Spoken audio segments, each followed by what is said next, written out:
most Actually, I saw you in the morning at our meeting. Yeah.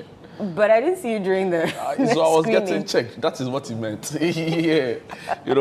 Let me just shout out the guys at Coco Clinic inside Kanishi. When you get to the frontage of the hospital, you can just tell that it's breast cancer. Yeah, you can just tell that they've taken the breast cancer awareness very seriously. Right. You see the way we've done the reception area of Channel 1 TV, like ×3 of that. Oh, wow. And I was thinking that Channel 1 we overdo. I'm like, we spoiled it. It actually take the thing. Go to Coco Clinic, I reached it's on a Coco different Clinic. I level. realized that So shout outs to them. It's not about the flashiness of it, right? No. It's about putting the message across. Creating and I hope that awareness. they're doing an amazing job with that. So that being said, after checking, make sure every Sunday evening your TV always really just keep your dial right on Channel 1 TV, right? There's no point switching. I mean, where are you going? Throw the remote away. Yeah. Throw the remote away and just keep your dial right here. Make sure you're tuned in to The Woman in You with Zoe Abu-Beidu every Sunday evening right here on Channel 1 TV. Trust me, the conversations are riveting.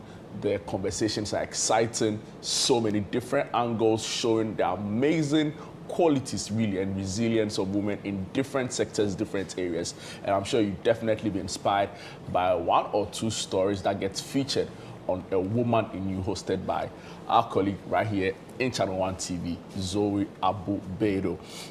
So we'll delve straight into the big headline stories. Yesterday was major in terms of the news, right? So a lot of politics was ongoing. If you're on social media, then it was probably even worse, right? Influencers on social media had a field day. The election is still ongoing. Yesterday, you had the unfortunate news of fire also engulfing parts of Honeysuckle, Lamont, Why are you mentioning the name and laughing? No, it's sad, right? And I'm very happy that no life has been lost, and just some minor damages here and there.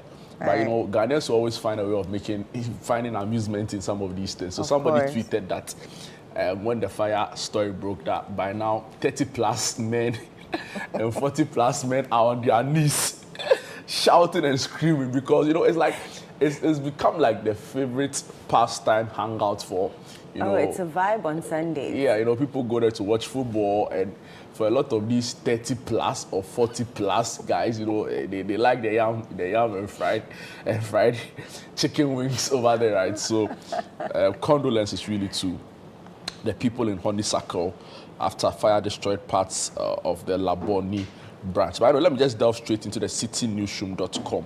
Vote for MPP to protect your future. Napo tells nursing students, and that's the big front page story of the online portal really of citynewsroom.com. Zebela MPP parliamentary candidate questions AG on withdrawal of rival Bokunaba arrest warrant. Also here damages to vehicles. Election 2024 EC drops Yasako printing press. Supreme Court infringes on Parliament's authority. That's coming in from MP for Bole Bamboy, Yusuf Suleimana. Also here, for battle for Sunyani East parliamentary seat. That's a feature on the elections, really, in the Sunyani area. Commonwealth will flourish under Ayoko Boche, and that's coming in from the country's president, Nana Addo Dankwa Akufo-Addo. Galamsey activities wash parts of the Aboy in Kwanta Samreboy Road.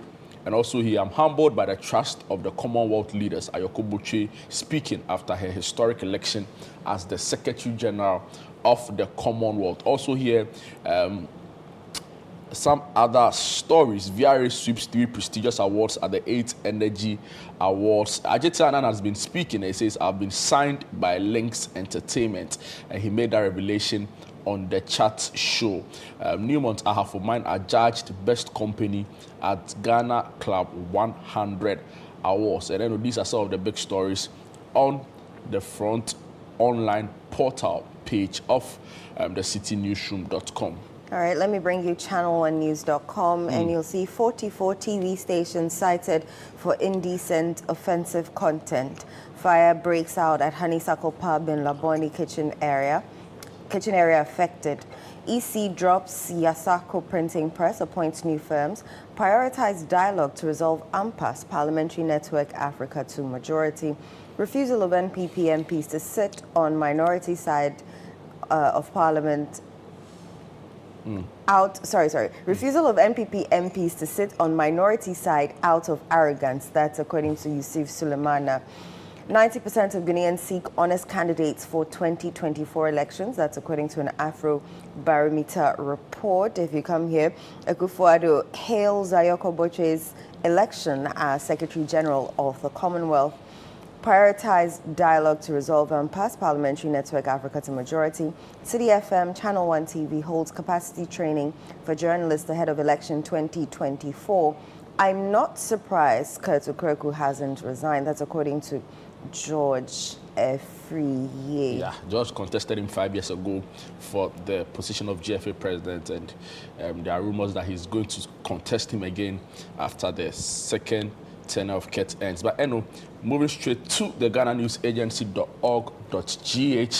Over here, their big story says restore DACF allocation to 7.5 of total national revenue, and that's coming in from Mr. Kwesi Ahoy. Also here, President Akufo-Addo congratulates Ayoko Boche on election as Commonwealth Secretary. Government builds 16 public employment centers as it revamps the Labour Department. GNA journalists urged to champion change in society through advocacy journalism. Reuters report of alleged terrorist activities in northern Ghana not factual. That's coming in from the Ministry of National Security. So later on, I'll bring excerpts of that story to our viewers. And finally here, Ibn Chambers, the African Union High Commission representative for silencing the guns in Africa. An interesting portfolio, right? There's a story here on Channel 1 TV. City FM, Channel 1 TV adjudged tourism-oriented media at 2024 National Tourism Awards. You know the thing they say about water is wet, right? Yeah. Like water is wet. It's fact. Like it's fact. It's not that deep. It's not that big, right? But it is big. You know, it's an award that we'll cherish. Because I feel like we've been winning it's it. normal. We've been winning it successive. That is what I meant by water is wet. Next year we'll win. The next 2 years we'll win. Charlie, Heritage Caravan is the biggest. I don't want to go inside. People have already started calling me for Heritage Caravan. When are we announcing? When are we announcing? No other public or private sector initiative showcases Ghana like the way the Heritage Caravan does. You know, the whole Ghana month, right? Heritage Month on City initiative alone is like it's the gold standard. So yeah, congratulations to the team. Congratulations to the team. It's the World Cup. The programs and events Let me team bring you what's happening on graphic.com.gh. A bit of the stories read. Seek medical care when ill. That's Reverend Steve Mensah to Christians. Karachi East Chiefs Lord Balmia's decent campaign and praise developmental gains under NPP. Bloody Friday in Mankasim as man gunned down over chieftaincy wranglings. UESD Jospon Group partner to promote environmental development. French Embassy marks Volunteers Day. $1 million project to address water challenges in Upper East launch. Seek medical care, I've already read that. Address whole water supply problem to save industry, as according to the Volta Development Forum to government. Weed out chieftaincy disputes for progress. Agotime Kono. Professor Ebenezer Daku is new GIMPA deputy rector. Let me just bring this headline and I delve into the Reuters story about some terrorist activities happening in Ghana. But just briefly, Ayoko Boche's election to head the Commonwealth is victory for Ghanaian diplomacy. And Dr. Mohamed Ibn Chambers, well, I said, was the African Union High Representative for silencing guns in Africa. An interesting portfolio. And also, this story, right? If you've been following the news, you realize that the NDC running mate, Jenano Poku, professor, had to suspend her campaign when she got to Baku after some stories about an alleged terrorist plot and all of that started coming up in the area, And the story was misplaced all over the place because there wasn't really a lot of information on it. Then subsequently on Thursday, we saw also a story by Reuters, international media house or platform, where they were reporting of an alleged terrorist activity in northern Ghana and how Ghana had become a safe haven, right, in terms of supplies and all of that for these terrorist groups. And the National Security Ministry, led by Albert Kandapa, have come out to, debunk these alleged terrorist activities. So, except for the story reads, the National Security Ministry has refuted a Reuters report claiming that Islamist militants are using northern Ghana as a logistical and medical base. Describing the publication as erroneous and irresponsible, the ministry urged the public and international community to disregard the report, asserting that it is unfounded and not based on actual information. The story goes on to say, the ministry hereby calls on all relevant stakeholders to go and seek for proper clarity on all government initiatives from the Ministry of Information and other government agencies. So the story goes on and on and on and on. But basically, it said that the statement or that story by Reuters about the use of parts of northern Ghana as a logistical and medical and supply base for some terrorist activities were not true, they were unfounded, and they had come out. There's a statement here which details or gives a point-by-point breakdown of what the situation really is. So if you want to see the statement, it's on both the citynewsroom.com and also GhanaNewsAgency.com. Right. Let me bring the story. Akufo-Addo hails Ayoko Boche's election as Secretary General of the Commonwealth. And yesterday we congratulated her on Weekend Daily. So a bit of the story is President Nana Akufo-Addo has extended his heartfelt congratulations to Shirley Ayoko Boche on her election as Commonwealth Secretary General, a historic achievement for both Ghana and the broader African continent. Announcing his support in a post on X on Saturday, President Akufo-Addo lauded Boche's dedication to inclusive governance and her commitment to progress, qualities he believes will define her leadership within the Commonwealth. The president's message of congratulations also highlighted his appreciation for the unwavering support of Commonwealth leaders who endorsed Ayoko Boche's candidacy, which ultimately led to her successful election during the Commonwealth Heads of Government October 25 meeting held in Apia, Samoa. Akufo-Addo acknowledged that this collective backing played an essential role in her election and underlined how her success mirrors Ghana's growing prominence on the global stage, adding to the nation's record of international influence and contribution to global governance. The Minister for Foreign Affairs and Regional Integration selection marks a significant milestone as she becomes one of the few African leaders to hold the esteemed position of Commonwealth Secretary General. President Akufo-Addo emphasized that this achievement is not only a testament to Ayoko Boche's personal merit and diplomatic expertise, but also a source of pride for Ghana, signaling the country's capacity to shape discussions and policies within international bodies like the Commonwealth. And there was a beautiful picture where Nana tweeted his, "Today I feel a deep sense of pride." etc, etc. So congratulations to Shirley Ayoko Boche again. When I started journalism, I said I pronounced the name Bochwe. I pronounced it as it was spelled. You mentioned Bochwe. it yesterday. So congratulations to her. This is a amazing feat for Ghana, and I hope she goes. I know she will overperform, and make the country proud. She will definitely deliver. Chambers said it was a way for Ghanaian diplomacy, and I certainly agree. I know some politics, right? Right. If you follow the campaign trail so far, you realize that the MPP presidential flag bearer, right? Dr. Mahmoud Bawumia, he's taking the Volta region by storm, right? Impressive crowd sizes and all of that touring. The last time I checked, Ketu North, he's been to different constituencies within the Volta region. His running mate, Napo, whose story I'll bring to you shortly, has also, developed an interesting campaign strategy where he's meeting health training institutions across the country, trying to get a specific message across to them, right? Primarily telling them about how the MPP restored their training allowance, as other people call it, and how the NDC intends to cancel it and all of that. So you get a sense that it's a really tailored message.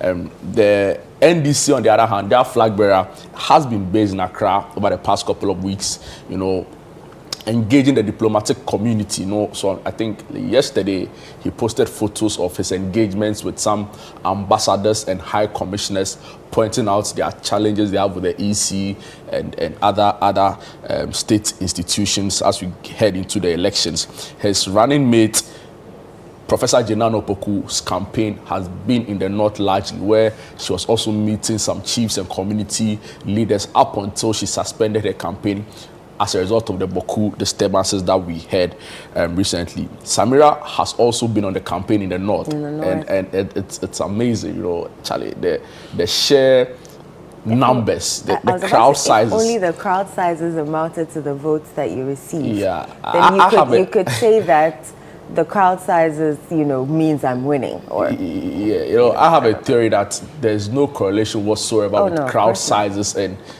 the actual and how it translates into votes, right? No, but maybe that can be debated. Some people just come to one day because they want to see you. They've heard Samira is beautiful. They've heard Bamia. You know, yesterday, for example, on the Big Issue show with Seloma Donu, the MP for Bole Bamboy, Yusuf Suleimana, right? He is in the Savannah region. And, you know, Selom asked him about how the campaign is going. And he was so bent on making the point that, you know, campaigns, crowds, really do not have any correlation whatsoever in election numbers. I agree with and, you know, he was making the point that other parties are bassing, you know, of course, trying to jab the incumbent and all of that because they have the resources. But the NDC have stuck to, you know, let the crowd be organic and all of that. And, you know, if a politician starts talking like that, you can make some sort of, you can infer that maybe in one breath, you know, they are watching their opponent's numbers. For example, what Bamia is doing in the Volta region, and now they're a bit jittery. On, you know, there's always some underlying issue that they don't really say. Yeah. They say inarticulate motive, right? So the crowd sizes is interested. Alan too did a massive work in Ashanti region. Right, as to whether that will also translate to votes, we can't really tell. But let me just maybe we should ask our viewers what they think about crowd sizes and someone was saying nowadays we don't give them anything to talk about, so we should ask them. Yo, the country itself your camera and ask them. The country itself needs to be talked about. You know, on this show you can talk to us about anything really that bothers you, from any issue at all. Sending a message 0204447033. We here will be glad to read it across. If you need any help, we'll try and give you that help as well, right? So yeah, maybe you should just tell us what you make of crowd sizes and campaigns, whether or not they have an impact in actual voter turnout, or whether, you know, it's just part of the whole grand scheme of things to look good ahead of an election. But anyway, the big story here is that vote for MPP to protect your future.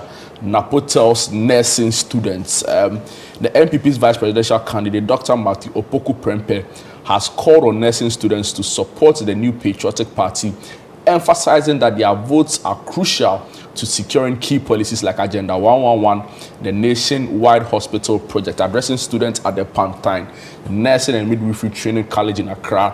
Dr. Prempeh encouraged them to help prevent former President John Dramani Mahama from returning to power, arguing that the former NDC administration mismanaged issues affecting nursing trainees.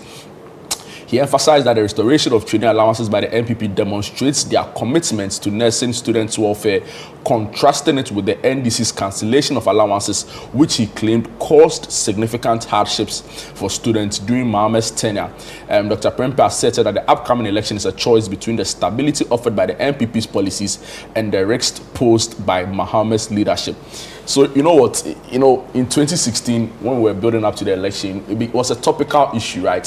Where Mahama said that he didn't care whether it cost him his presidency, he was not going to pay. And it did. Yeah, because, you know, his argument was that people go to the university, we don't pay them. So why our nurses is different? And in any case, you know, the nurses, there are like ready jobs available for you upon completion and all of that. So the NDC at the time made the strong arguments, right, which was very unpopular, I must say. And they probably paid the price for it at the polls when they cancelled. So, you know, the MPP have been quite strategic with their campaign, in my opinion, who rather would you have talking to health trainee nurses rather than somebody who's a medic himself, right? So he knows the challenges, even though we've not seen him in practice in recent times. He's a doctor, a medical doctor. So he knows the industry quite a bit, the health sector. He knows the challenges in there. So it's interesting how he's been deployed on the campaign. As to whether these trainee nurses will listen to his message, it's another thing. But I've seen a couple of videos where, you know, the campaign looked energetic and very, with a lot of enthused and enthusiastic crowd. So it'll be interesting how it plays out in the next few weeks, as you know, December 7th, just about 40 days, 41 days. Yeah. It's unbelievable. Because I remember when we started a countdown from like 300 days, 100, you know, it's just 40. Yes, I feel Chabanti. So because Odo can meet you the next year. Don't worry. Why are you? I'm feeling attacked, but don't worry. Oh, why are you feeling attacked? I don't know. Never mind. There's a story on channel1news.com. 90% of Ghanaians seek honest candidates for 2024 elections. That's according to an Afrobarometer report. And the picture has most of the presidential candidates from Baumia, Mahama, Alan, and Cheddar. So a bit of that story. A new Afrobarometer report reveals that honesty, character, and campaign promises are the top factors that will shape Ghanaian voter choices in the 2024 elections, with 90% of respondents prioritizing a candidate's honesty, 88% emphasizing character, and 59% considering campaign promises. This data underscores a preference for integrity and personality over mere political pledges among Guinean voters. The report also highlights a notable level of trust in institutions like the Ghana Armed Forces, religious leaders, traditional leaders, and civil society organizations, ranking them as the most trusted entities. In contrast, trust in state institutions such as the police, the presidency, tax officials, members of parliament, and the judiciary continues to decline, particularly compared to 2012 levels. Public perception of corruption remains high, with 74% of Guineans reporting an increase in corruption over the past year, even as this represents a slight decrease from 2022 levels. What do you look out for when you go to the polls, when you go and vote? Let me put you on the spot. You know, I assess the manifestos of all the candidates who are, or at least the two leading, right? I don't think we've got to a time where our democracy has matured enough for a third force. I don't think so. So I look at both manifestos, I assess what they have in there for, you know, having to advance the country. I assess what they have in there for my contemporary or my age group, right? I look at what they seek to do in terms of the hard issues around the economy, how they have to deal with the structural problems, right? So I've always maintained that if you look at our economy, or if you look at the way things are done in the country, until there's that kind of structural change in the way we manage the economy at its fundamental core, not a lot of things will change, right? So we always keep coming back to the whole depreciation, inflation conversation. So I assess all of those, and you know, I make a decision based on the most convincing argument. So that's exactly what I'll be doing in December as well. You know, there's both solutions, there's reset. So as you sit here, do you know who you're voting for? You're still assessing? You know, a lot can change up until December 7th. Can right? it? Yeah, a lot can change. I mean, if you're only voting based on their manifestos already out, so you probably have a fair idea of but your conduct, you know, so there's the manifesto bit, then there's also the conduct of the candidates, right, and the people around the campaign, right? You know, it's a mixed bag. It's not a one-fits-all kind of approach, right? Thing.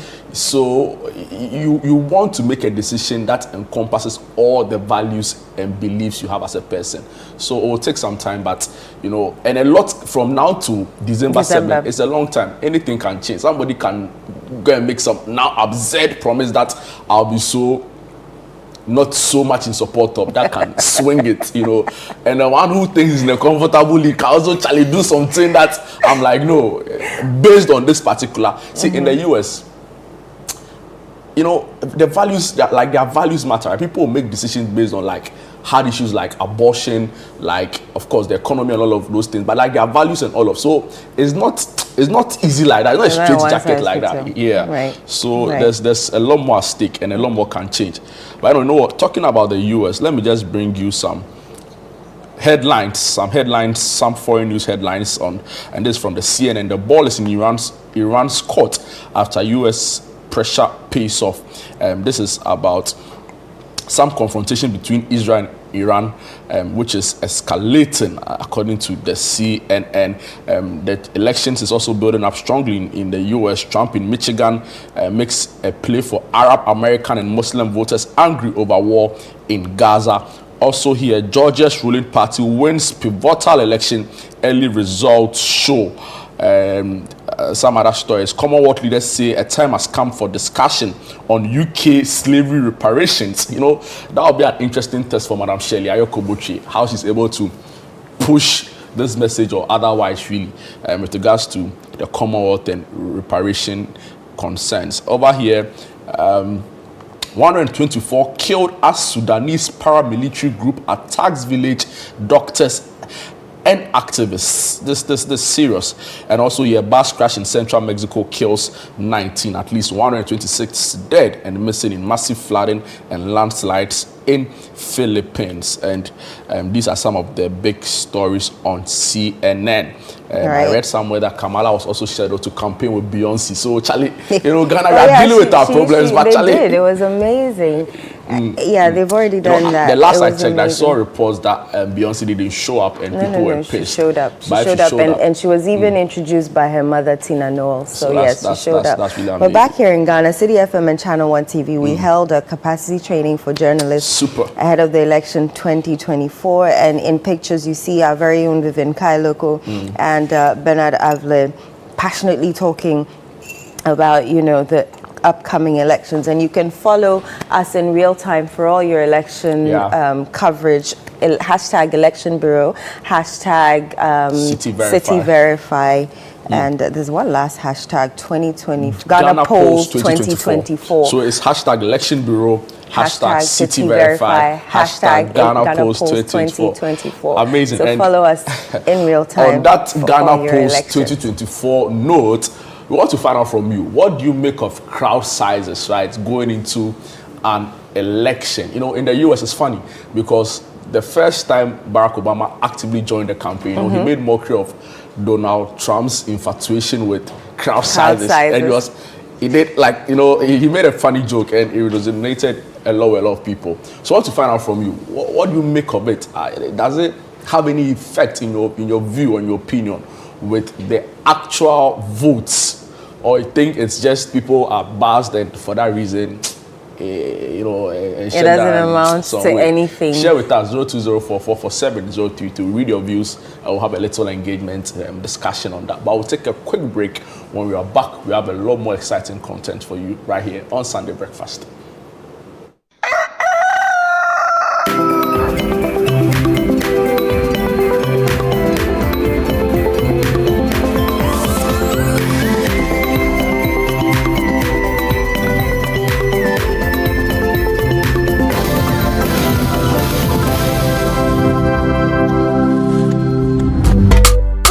All be lie.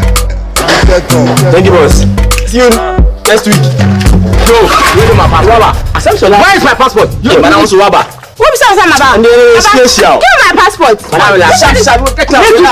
You made me pay for express for 24 hours, and yet it's not in. You told me that you are telling me this. What's going on? Hello. This man here has taken my money. That within 24 hours, he'll do my passport for me. Oh, you came to apply to me. You told me last night. He's telling me this week. This is what they do. Yeah. Oh, madam. Please relax. That's for you in 24 hours. Hey, man. So you never change?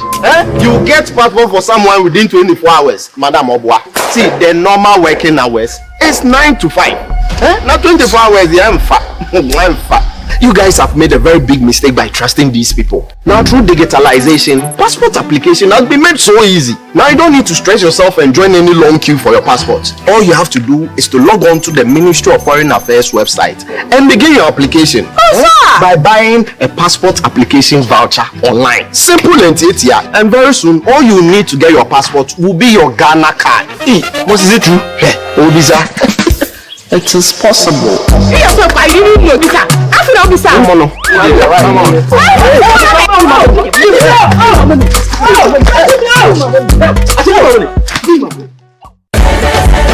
Bethel Revival Club presents Akbe Experience 2024 under the theme The Revival. Date Sunday 3rd November 2024. Venue Global Evangelical Church, Trinity Chapel, Kotobabi. Time 5 p.m. Gates opening at 4 p.m. Ministering at Bethel Revival Club, Pastor Edwin Dodson, Pastor Helen Yosin, Ike Nano, Dave the Music Box, Luigi McLean, Osborne, Raffia, Gwendolyn, and many more. Rate 50 Ghana Cedis single, 150 Ghana Cedis VIP. Tickets are available at Global Evangelical Church, Trinity Chapel, Kotobabi, Accra, Channel 1 TV, Tesano, City FM, Adabaka, www.bethelrevivalcrowd.com, USSD code *713*33*114#. Ticket hotline 0544-222-154. Sponsors GEC, Trinity Chapel, Volta Green Hill Properties, Stephen Zion Productions, Upswing Music, Jeanette Services, Rema Impressions, Kafkat Productions, HKD Studios, and Heaven Community Studio. This event is powered by Channel 1 TV and supported by City FM and Global Evangelical Church, Trinity Chapel, Kotobabi.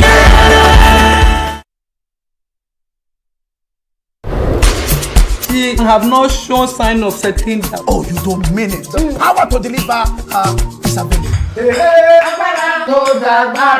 I might have a solution. You take this and spray it twice. Shake the gentleman. Place it on your lips and say the word.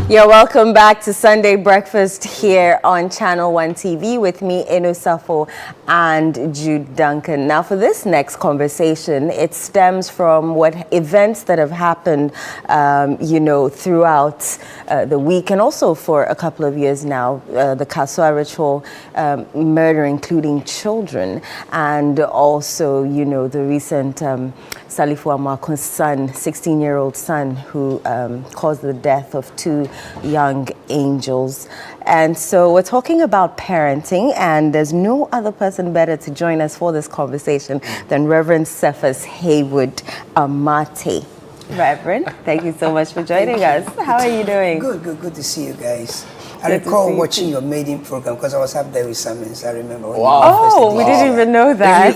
It's something similar to this. Yes. What do you wear for your maiden edition? I wore a blue suit. It's actually this. Yes. I watched it. You figured me out. Wow, interesting. I was up there, yeah. Oh, great. Wow. Good stuff you guys are doing. Thank you so much. It's not easy, but hey, Thank you so much. Thank you so much. Interesting. It's always fun to have someone with the wealth of experience, really, like Reverend Amate join us. And this conversation is even more important, like Eno said, because of recent happenings.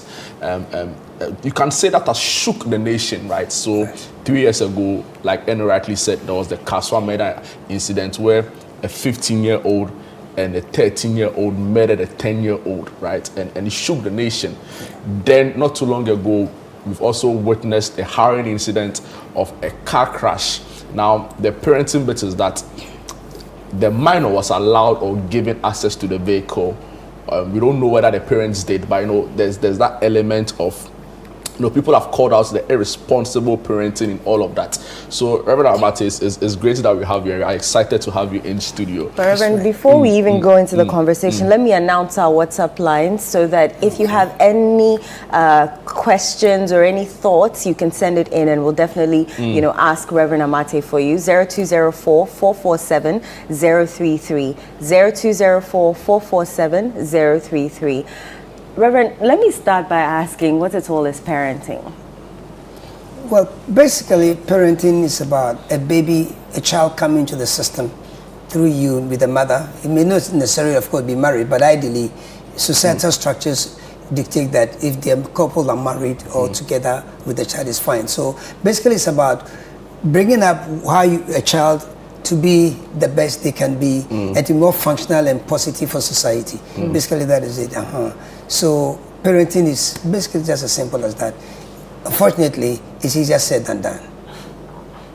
That's the challenge, because there are dynamics. You can't raise a child the way you like all the time.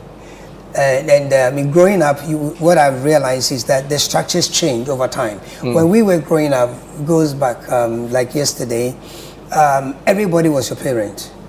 Now, everyone apart from your parent is no more your parent. So you have an adverse situation.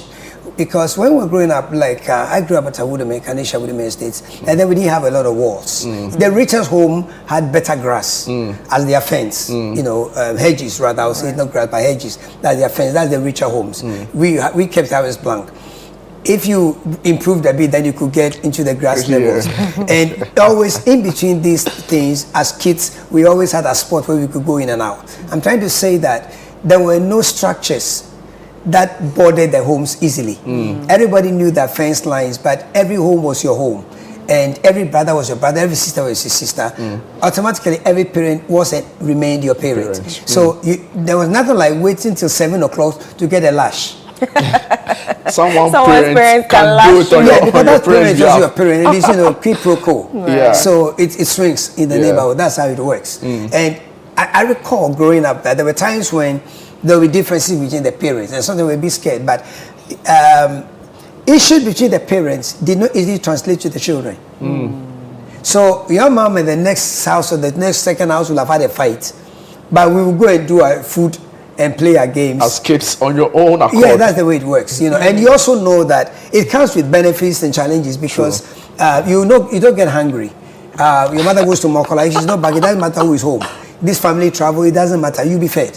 So it was just a structural thing, and that's the way it was. That's the way it went, and it was just beautiful. In the same way too, that if something happened to you, you'll be beaten twice, minimum twice.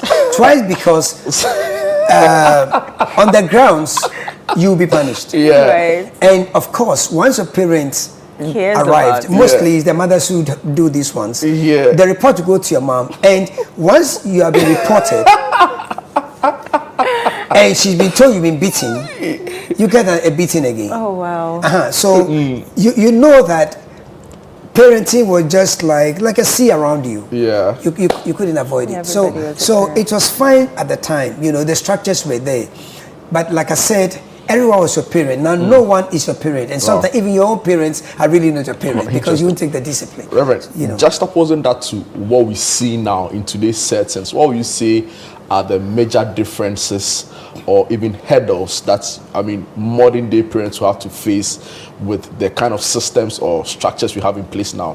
It sounds so sweet now to judge modern day parents. It's so easy to pass judgment on them, but it's more difficult for them now than it was in the past, because like what I just alluded to, it was structural. Everyone was your parent. There was no way you could not be in school. It doesn't work. There's no wall. Everybody knows you are in school. If you are not, it's as simple as that. Still, it was even difficult in the neighborhood, because everybody knows everybody. You get your check from everywhere. The opposite house is watching you. The house behind you is watching you. The one on your left, the one on your right, you get watched everywhere. So I think the system, the structure was all over. Your child could not easily get missing. And if you were beating your child, the other parent can also come in. It's just a whole extended family system, which you don't have now. Of course, it also had its little disadvantages here and there and all that. But that one of the advantages for children was that you can eat here and you can eat there. I said the food was always flowing.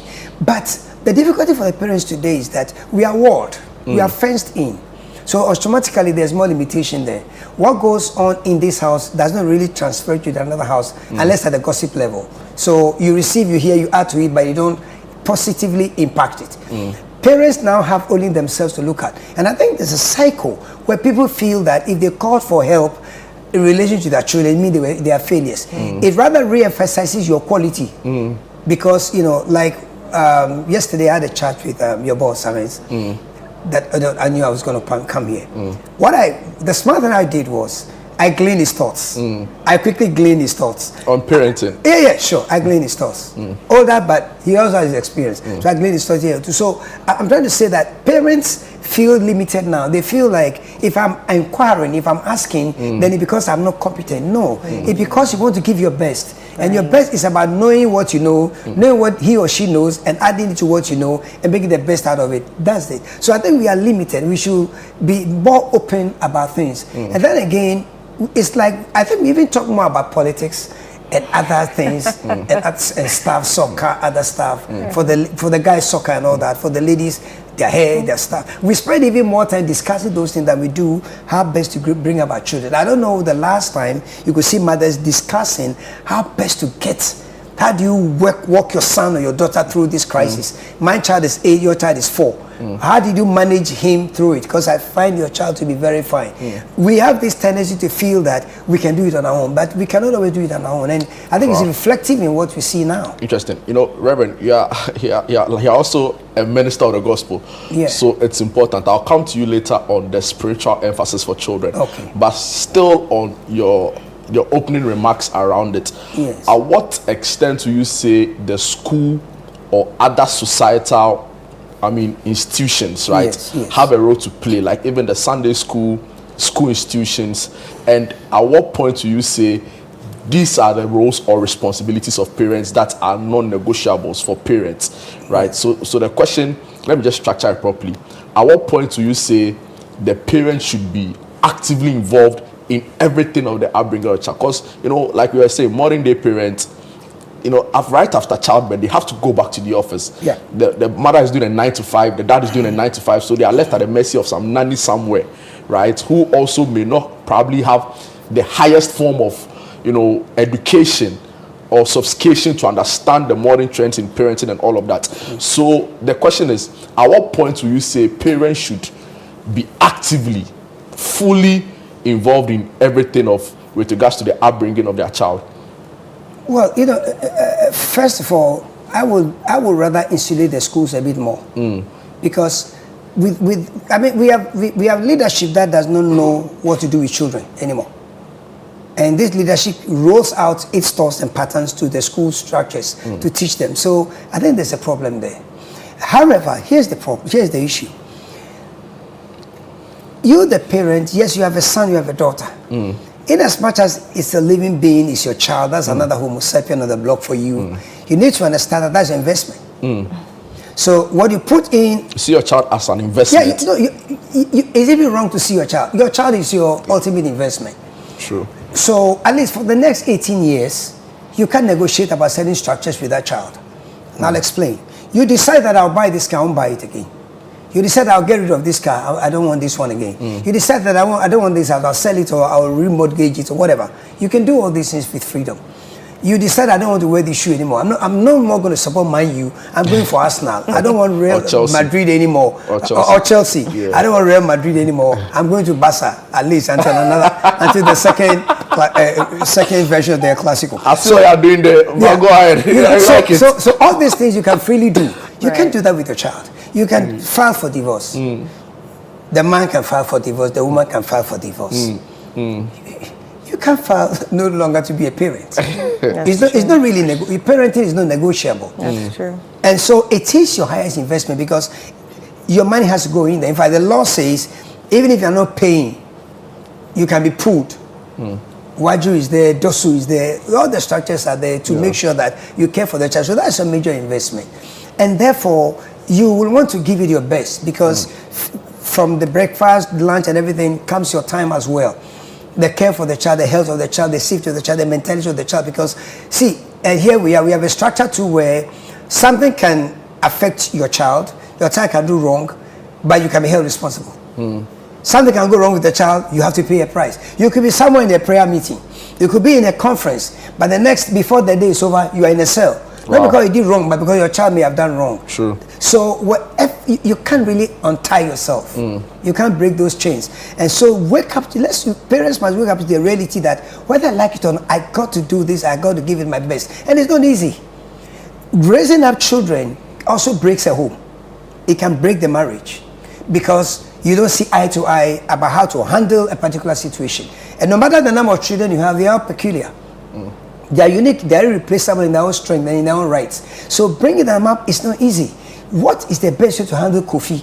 How do I handle Ni? How do I handle Ajwa or Abena? They're all different. Much as the structures are there, application does not usually work. What will work for Abena, your second daughter, may not work for Kwame, your first son. So you need to look at, gather the best information, seek the best guidance and guidance, and then look at it. And if you notice so far, I'm not going to the Bible yet. Yeah. Because these are structures. Right. Because the rules apply to Christians, to Muslims, to fetish, non-believers, agnostics. It applies to you. Even if you worship a tree or a yellow cup, it applies to you because there are rules that govern us. So these are the natural laws of life. You follow it. Yeah, you see, because you can't walk around and sit close to a friend, no matter how deep the love is, without brushing your teeth. That's true. Okay, I came in early. Yeah. I've been waiting. Last thing I did before coming here, I got a gun from my bag. I wanted to be a bit fresh because she'll be here. So you want to be fresh, you know. So you have to get all these things in place. No matter how much you love your son or your daughter, at a tender nursing age, you can carry the baby. But the child is 1 or 2 years. No matter how much you love your child, you want that mouth cleaned. How would you want the character shaped? How do you want to clean mouth without shaping a character? True. And it takes time. It's investment. It's discipline. And you know what? And I say this to people: parents must have this psyche. They must rewire and wire themselves right. It is better to have a child with self-control than a child with self-esteem. Very important. Wow, take that again. It's important. It's to natural. have a child with self-control. Yes. Than self-esteem. Yes, they walk around thinking Duncan is my dad. Is on Channel 1 TV. That's my auntie, and it's nice to have the image. So restraint over yeah, self-control. Yes, over self-esteem. Absolutely. But is that to say self-esteem for children is not? No. Self-esteem without self-control is whack. That's what I'm saying. It's nothing. It's nothing. Wow. No. It's nothing. And the only way to develop self-control in any given child is to say no. Is to say no. Not because okay. So yesterday, my son is going to school. The mom, boys, mom is baby, no matter the age, he's going to campus.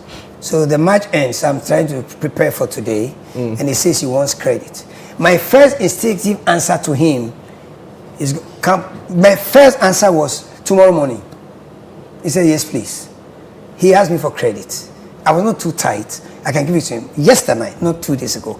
I said, see, I even started. I said, I'm Safo. Was it an old match? What was this? He said, I don't know. It's a recent last night. Fresh, no. So that's why the guy was shouting downstairs. Because I didn't know the match. So he's gone. So my attention was not there.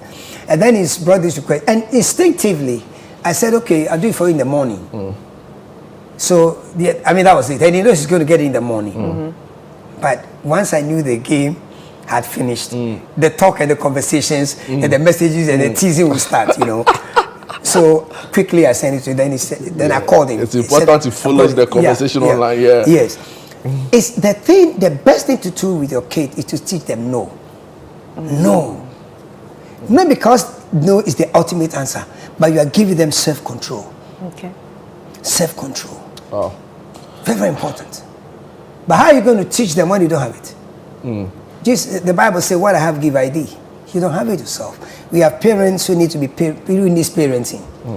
You talked about bringing someone to leaving their child with somebody. Yeah. They don't even know how to manage themselves. But there's gap, and because of family issues, you can't bring a cousin, you can't bring an auntie, you can't expose them. So you bring somebody to look after your child who actually needs to be looked after. Wow, it's interesting. You talk about giving what you have, right? And it takes me to maybe a very lay question, but still very important to ask. What then will you say is the basis for becoming a parent, right? Is there a set standard?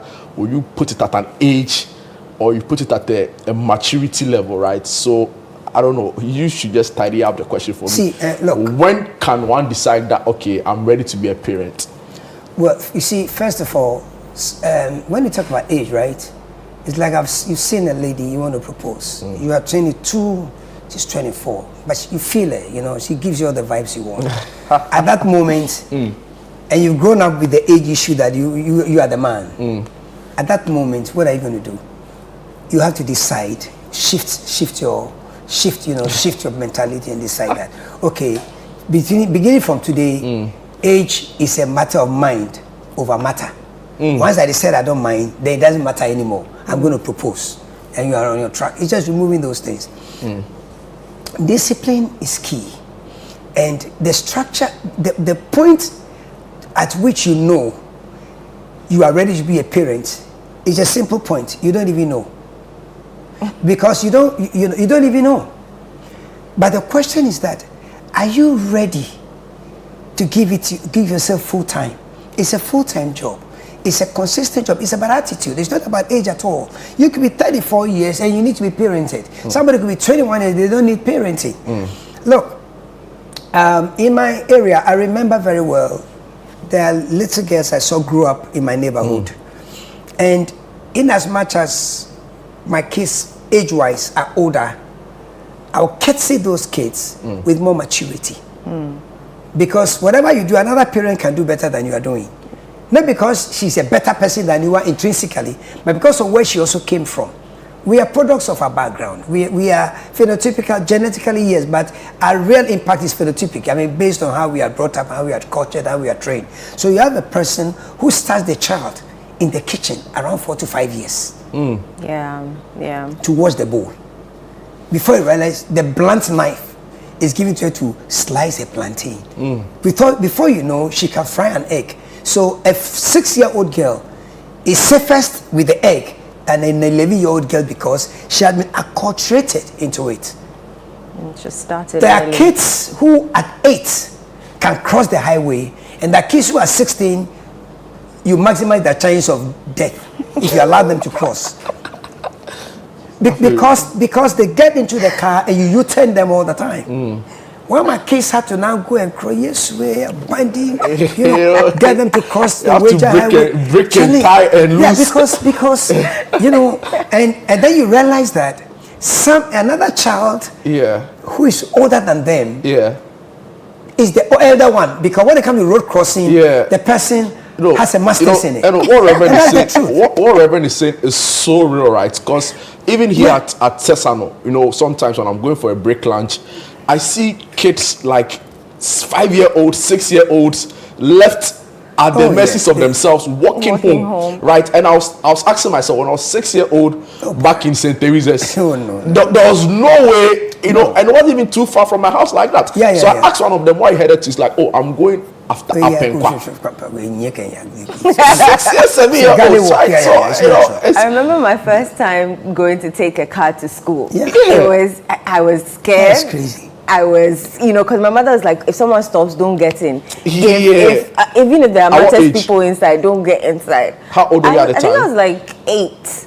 And I was going to school on my own for the very first time. I was excited, but I was you are scared. excited. So I was excited. The element of independence in the child takes the day. So you can imagine these people in what we call IS schools or international schools who, for the life of them, can't even lace their shoes, right? And they are supposed to be like in their early teens.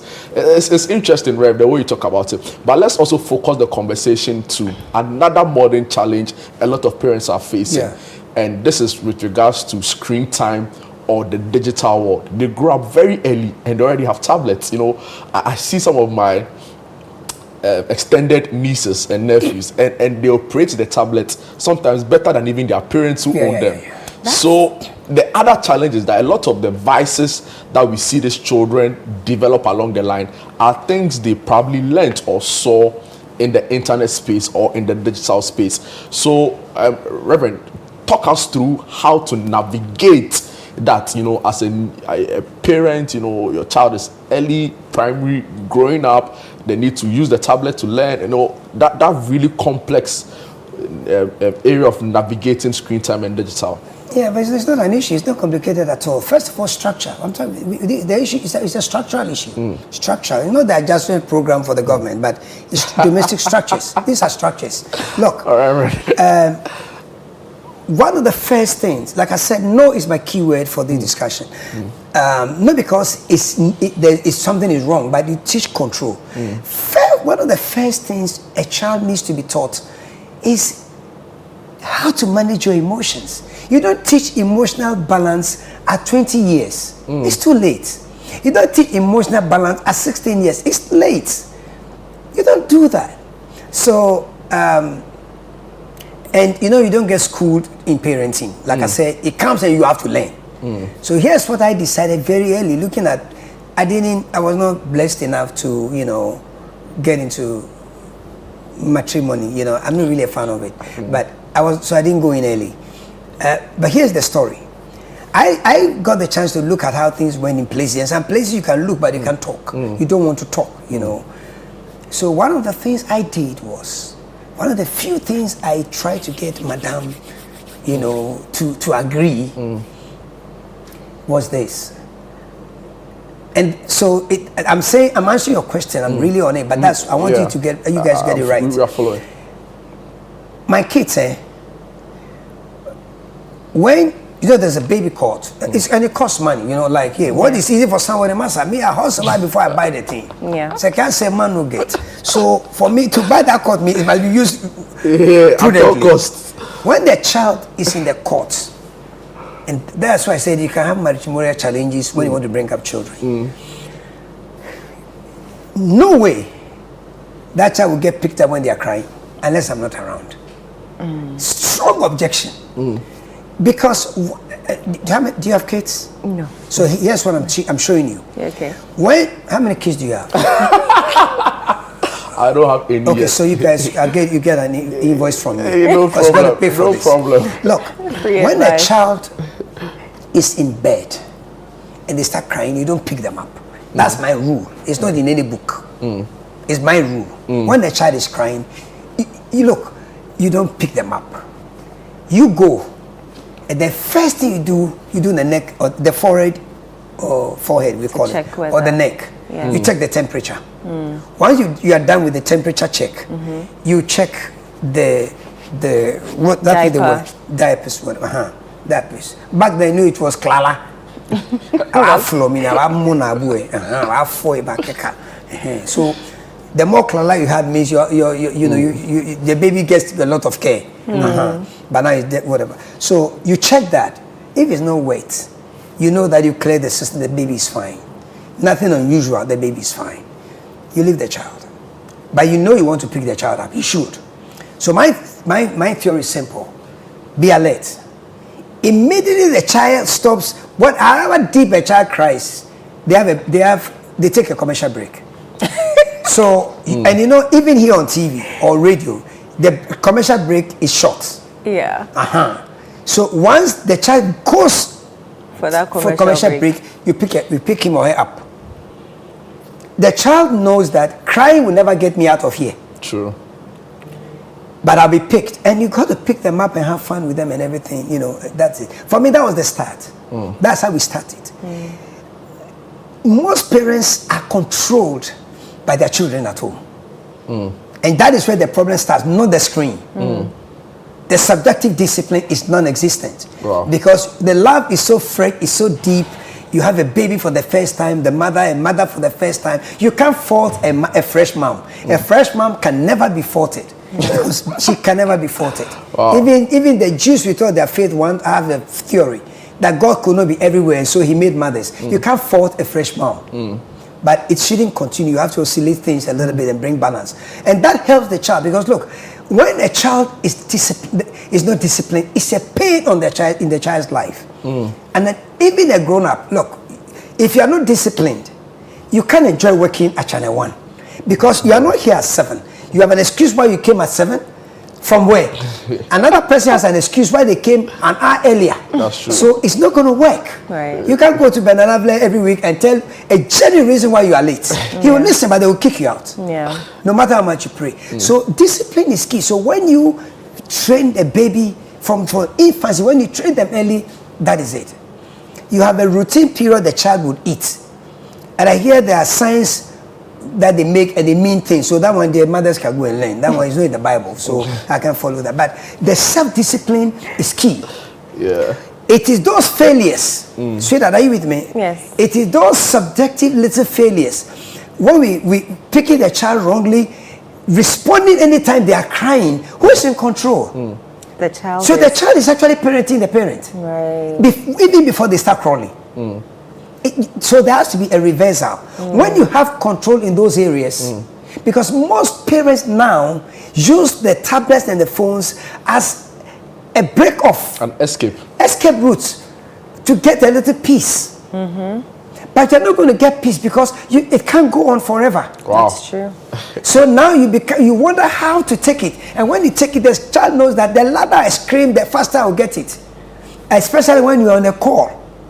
With the this step, then now you got to come together and decide who is parenting who. So right now, as we sit here, most parents are being parented by their kids, hence delinquency. You know, I've seen this play firsthand, so I get to know. Sometimes it's not even as a result of the fault of the parents, right? You know, they are busy people, like I said, and they want to they just want an escape. Let me show you this. They just want to get rid of the situation, so but it is 100% a parental issue, because you can't give parents 95 and give the child 5. True. It is with the parents. It is our fault. It's our issue. We want to go. We want to let go. Sometimes even not to a child. The child, they are wise. They have to also re-accentuate themselves. So they are persistent. Wow. Right. Reverend, we'll have to continue this again next week. Time not too much on our side. And it's always usually the case when you start getting more interested, then time rears its ugly head. But thank you so much. I've learned. But let me say a quick one. Whatever we say next week, we will do it. But look, if you have a child, 4 years or 2 years, will you leave your daughter at a circle or Mamprobi station or in a crowd to start talking to people you don't know?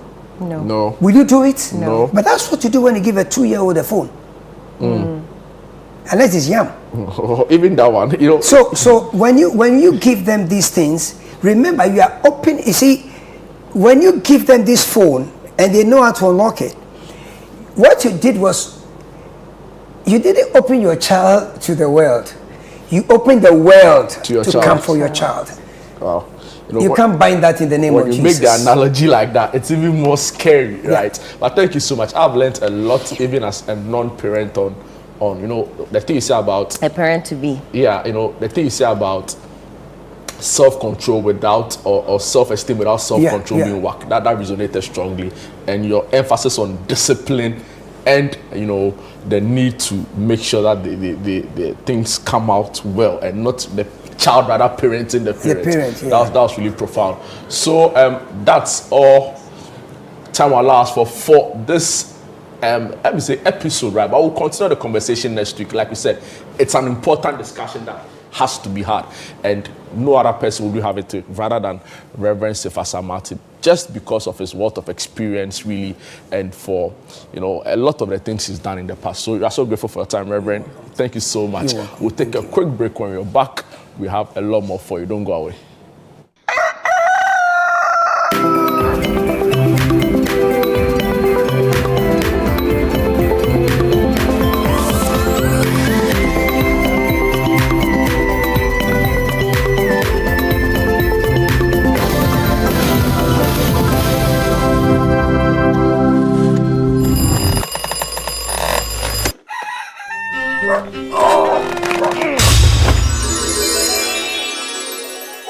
Who are you? Who are you? Charlie, I'll be you from the future. Who doesn't sleep on that slice of bread you call mattress anymore? Don some slippers, then follow me. You just buy the mattress within the front there. Yeah? That'll be the mattress where the dead for me. Wait, what are you doing?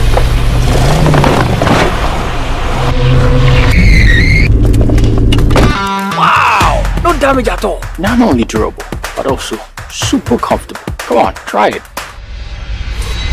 Nothing day like ash foam. Enjoy full body support and unparalleled comfort for a restful sleep. Don't forget your keys. Get the premium sleep experience with mattresses from Ash Foam. Visit any of our showrooms nationwide or at ashfoam.com. Over 5 million children have benefited from free SHS. Protect free SHS. Vote Dr. Baumia #1 on the ballot. While the boys get front row seats to an exciting Premier League game, the girls are next door, catching up on a scenic getaway to the Australian outback.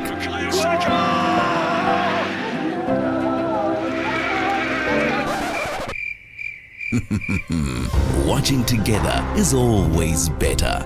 That's why DSTV Stream has content for the whole family to enjoy. Families that watch together, bond together.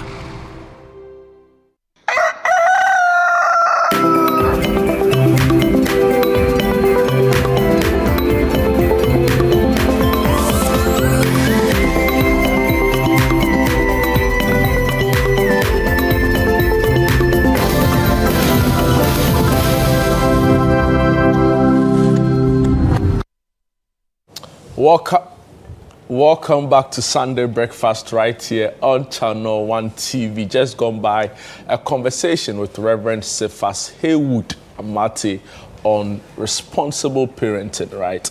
And helping us with some insights into that conversation. But for now, we delve into our health segment where we focus, more like a continuation on our series on breast cancer. This time around, focusing extensively on the complications around breast cancer. But a couple of your messages have come through. Keep them coming. Hamza, I've seen yours. Akoto Gameli, who is watching from Infancy Man Girls. Interesting. I've seen your message as well. So as Enoch AJ. Just keep them coming. We'll read all of it. The big question we are asking really is, what do you make of election crowds, right? And whether or not they translate into votes.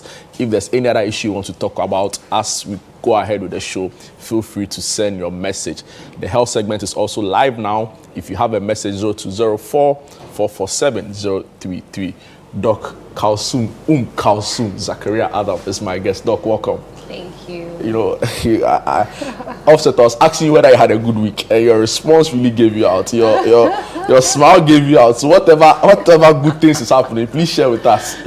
You have to share with us. I would always say I have a good week when possibly when I look at my to-do lists and I have been able to do about 90%. That's a good week for me. Wow. We'll talk about breast cancer shortly, but talk to us about the joy really when a patient walks in very helpless, in a very bad state, and now seeing the patient like recover and walking or going out of the, what does it feel like for a medic? It's really a good feeling actually, because it helps you know that yes, some of the things that you are doing is actually reaching out to people.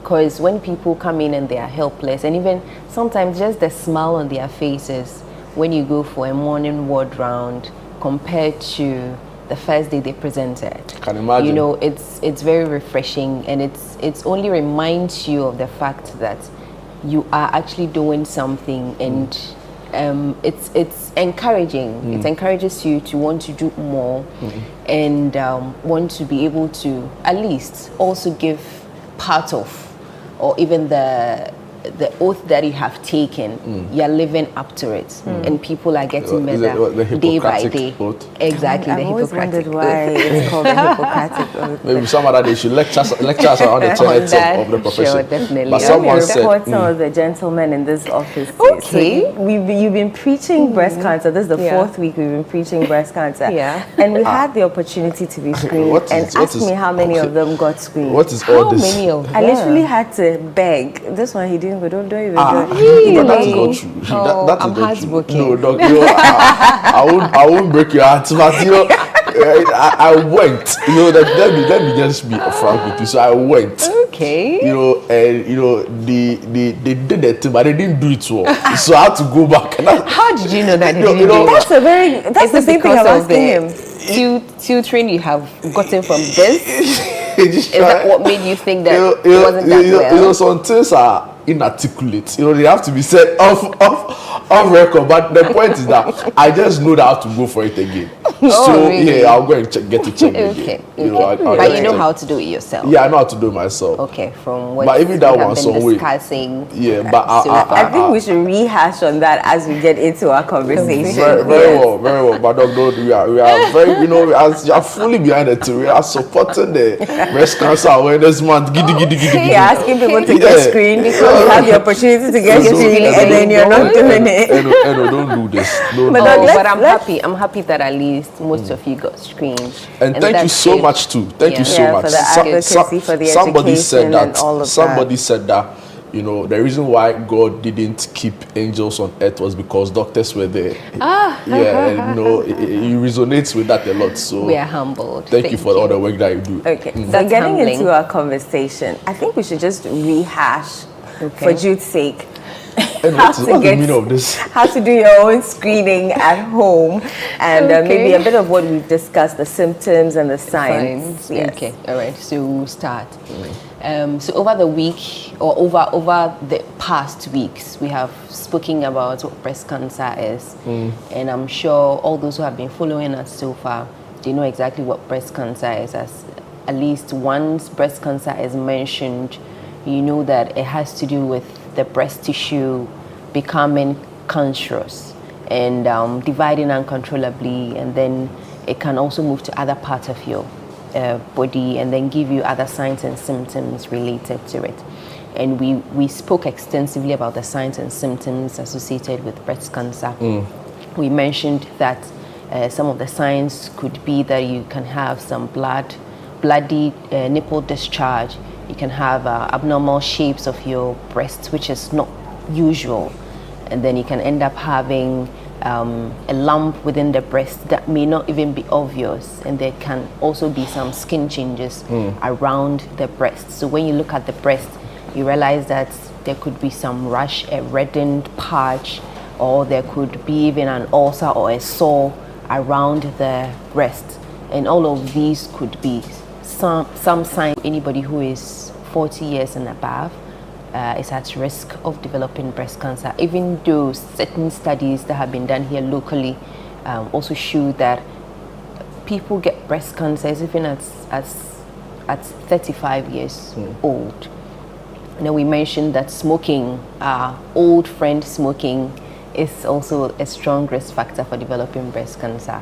Family history of breast cancer, and then having early menopause as well. They are all having rather early menarche as well can also predispose you to getting breast cancer. And then we went on to talk about how to do your self-breast examination.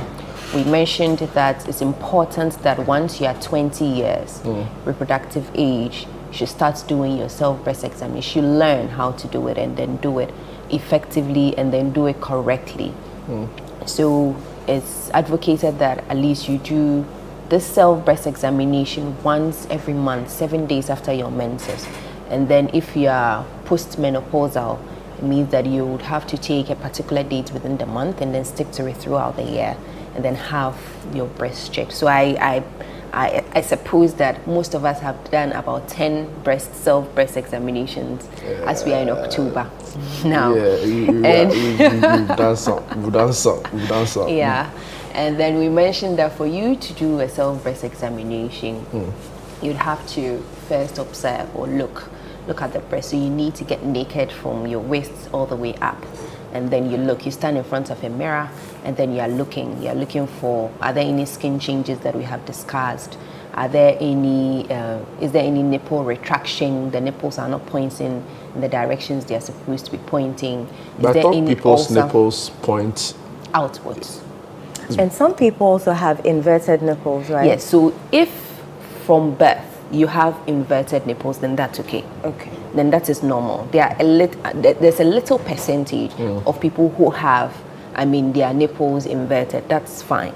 But then I'm talking about the fact that you already have, from birth, your nipples pointing outwards. And then for some reason, one of it is now pointing in another direction as opposed to the other one, then it means that there's something that is happening. There may be a lump that has developed that is holding onto the nipple and then causing it to retract inwards. So that is what we are talking about. Even when it comes to the size discrepancy, people tend, it's not that you have the same size of both breasts, but then if you have this discrepancy that is very obvious, that is what we are talking about. In terms of shape, some have a little, the shape is not exactly as the other. It's not a mirror shape of the other. But then at least if you notice a sudden change such that the shape there's gross difference in the shape, that is what we are talking about. So these are some of the things that we mentioned, that you look and then you check the shape, the size. You also look at the skin, and are there any changes around the skin? Is there any rash? Is there any patch around the skin? Does the nipple, as I said, look retracted? Or do you have something that we typically call, that's the peau d'orange? It looks like the peel of an orange. So just like we all know how the orange looks like, so the peel of an orange, if you look around the skin of your breast, if you can see any of these. So even sometimes, as I mentioned, typically, if you have pain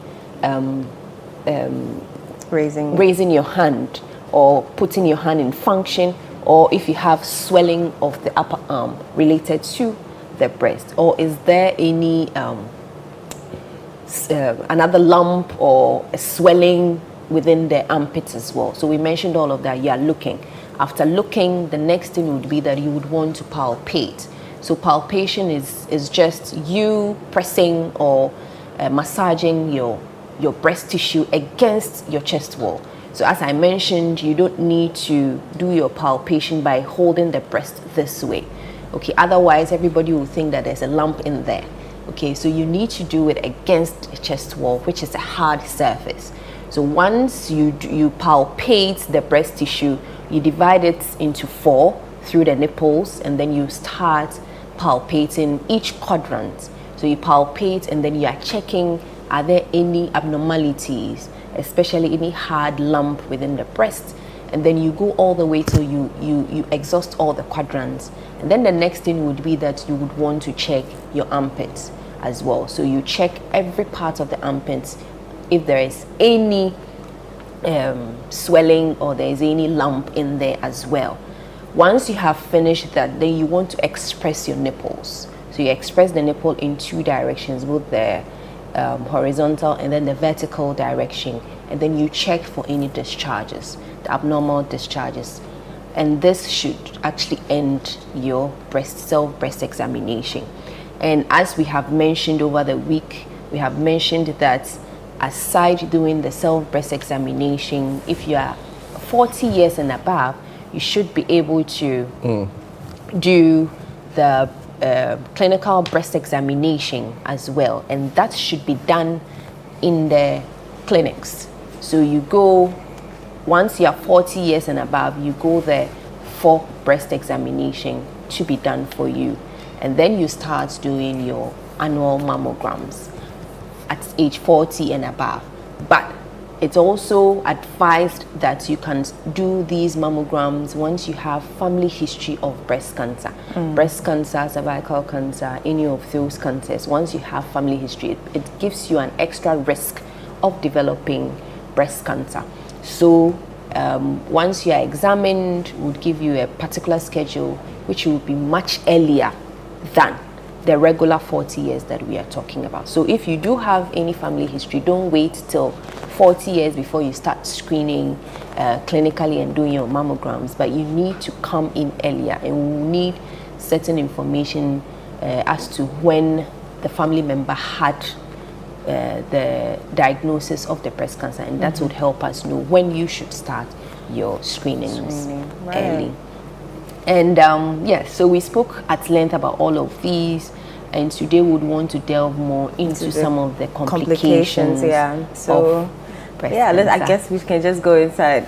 What kind of complications presents itself if I have so complications of breast cancer, we would say that it has to do with the diagnosis of the breast cancer. So from diagnosis to treatment, all the way to even recovery.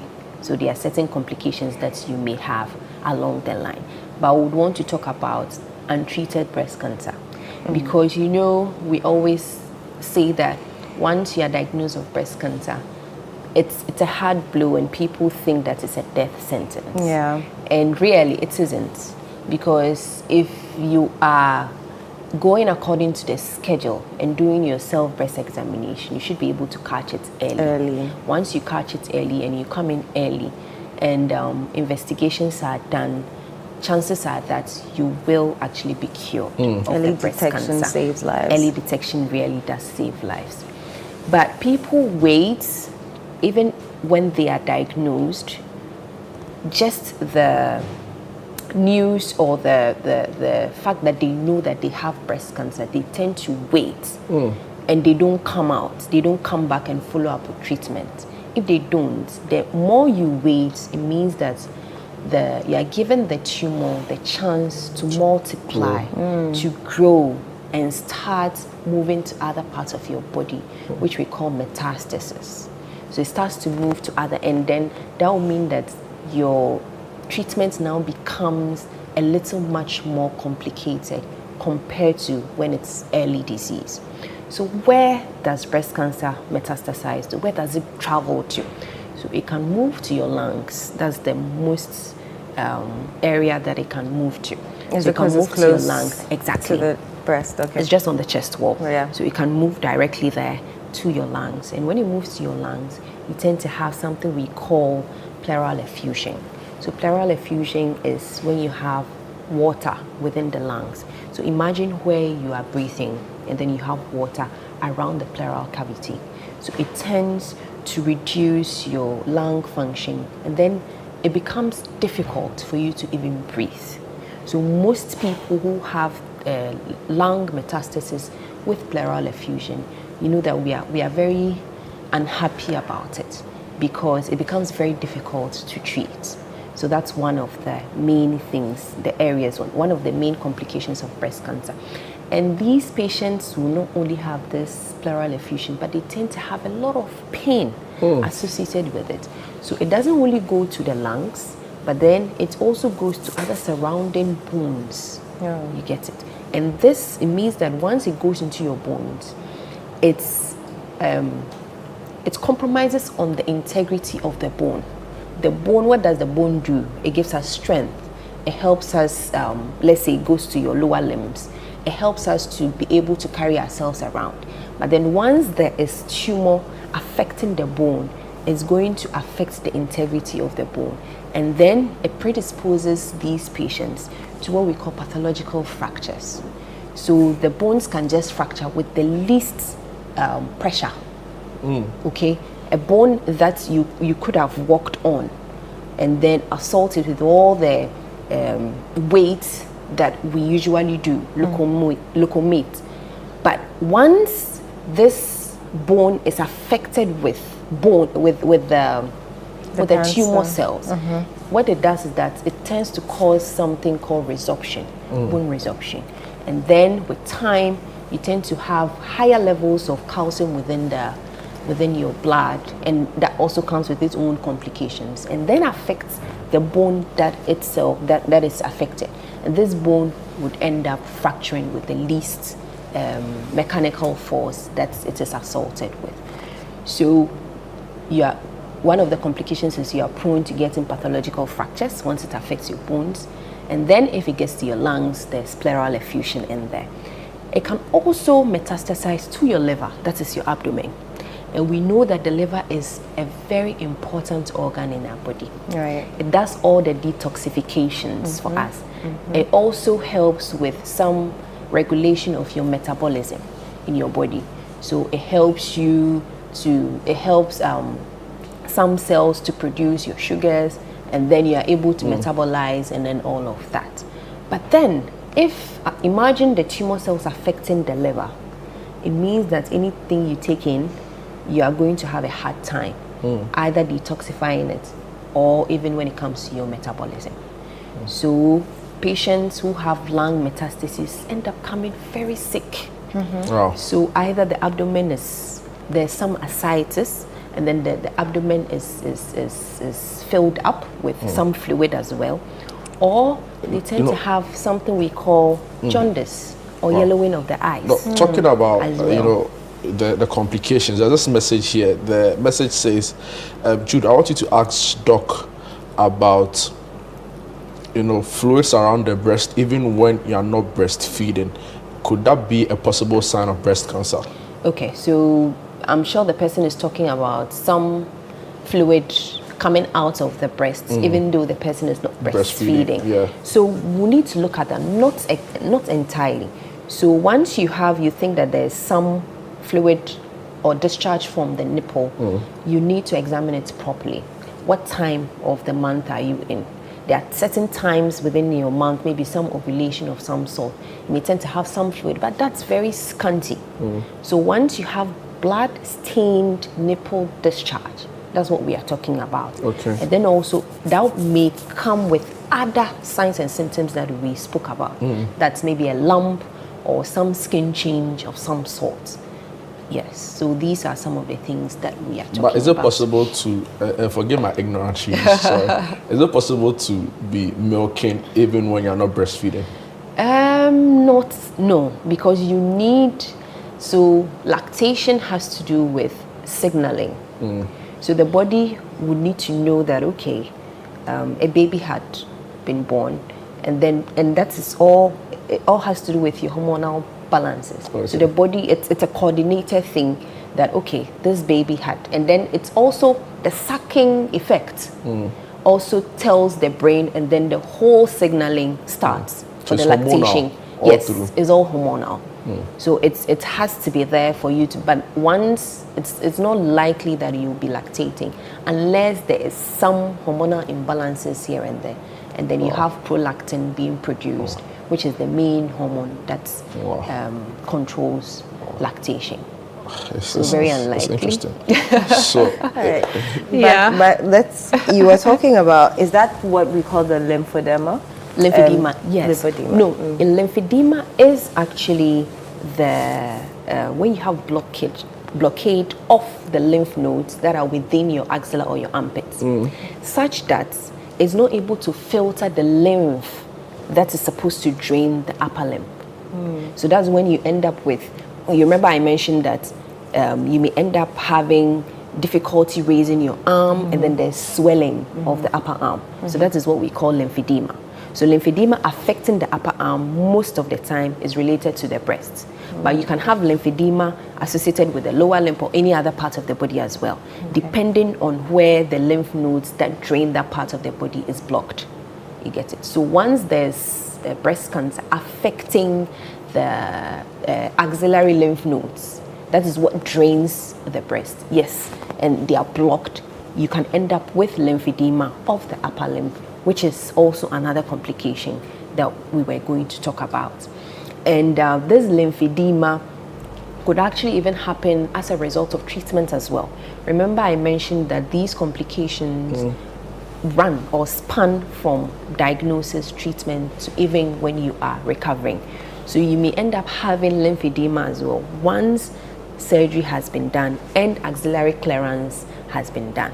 And the reason is that you would have removed or cleared all the lymph nodes that do drain the upper arm. And it will take a little time throughout your healing process for new channels to be established, so that now your arm would be. So it's one of the things that you need to talk to your patients about, all those who are going to have surgery and have some axillary clearance as much as possible, so that they understand and they don't get alarmed when it's happening. Yes. And another complication that we would want to talk about is, aside the liver that we were mentioning, and that you may end up having some signs of you having yellowing of your eyes, which we call the jaundice, because of ineffectivity of bowel drainage through the whole system, through the hepatobiliary system. The other thing that we want to talk about is the fact that if there is metastasis to the brain, it can also end up causing cognitive dysfunction. as well. So you know that your brain is what controls almost everything. So if you have some of the tumor cells traveling to the brain, you end up having signs and symptoms associated with the functions of the brain. So the functions of the brain will be compromised as well. And then other things could be that it could lead to you having certain bleeding disorders as well. So you may end up, it predisposes you to having clotting. Your blood can clot. Your blood can clot in a way that is not usual because of the tumor cells. So the blood is supposed to be flowing, right? You know, and then if these tumor cells are in there, it predisposes you to what we call hypercoagulable state. The sense that now your blood within the vessels or within the tubes can end up becoming clumps. So is it clotting in specific areas, or it can happen? It can happen in any part of your body because of the tumor cells. It predisposes you to the hypercoagulable state, and this hypercoagulable state will mean that wherever that you find maybe some inflammation happening within your body, you can end up having clots there. And if these clots are not gotten, or these clots are not identified early in life, it means that these clots, if they do dislodge and then they move to other areas, especially when they move to your pulmonary vessels, then that becomes very dangerous. Then you can end up with a PE, which is pulmonary embolism, and that is quite fatal. Right. Yes. So some of these complications are very, very, they can lead to your death.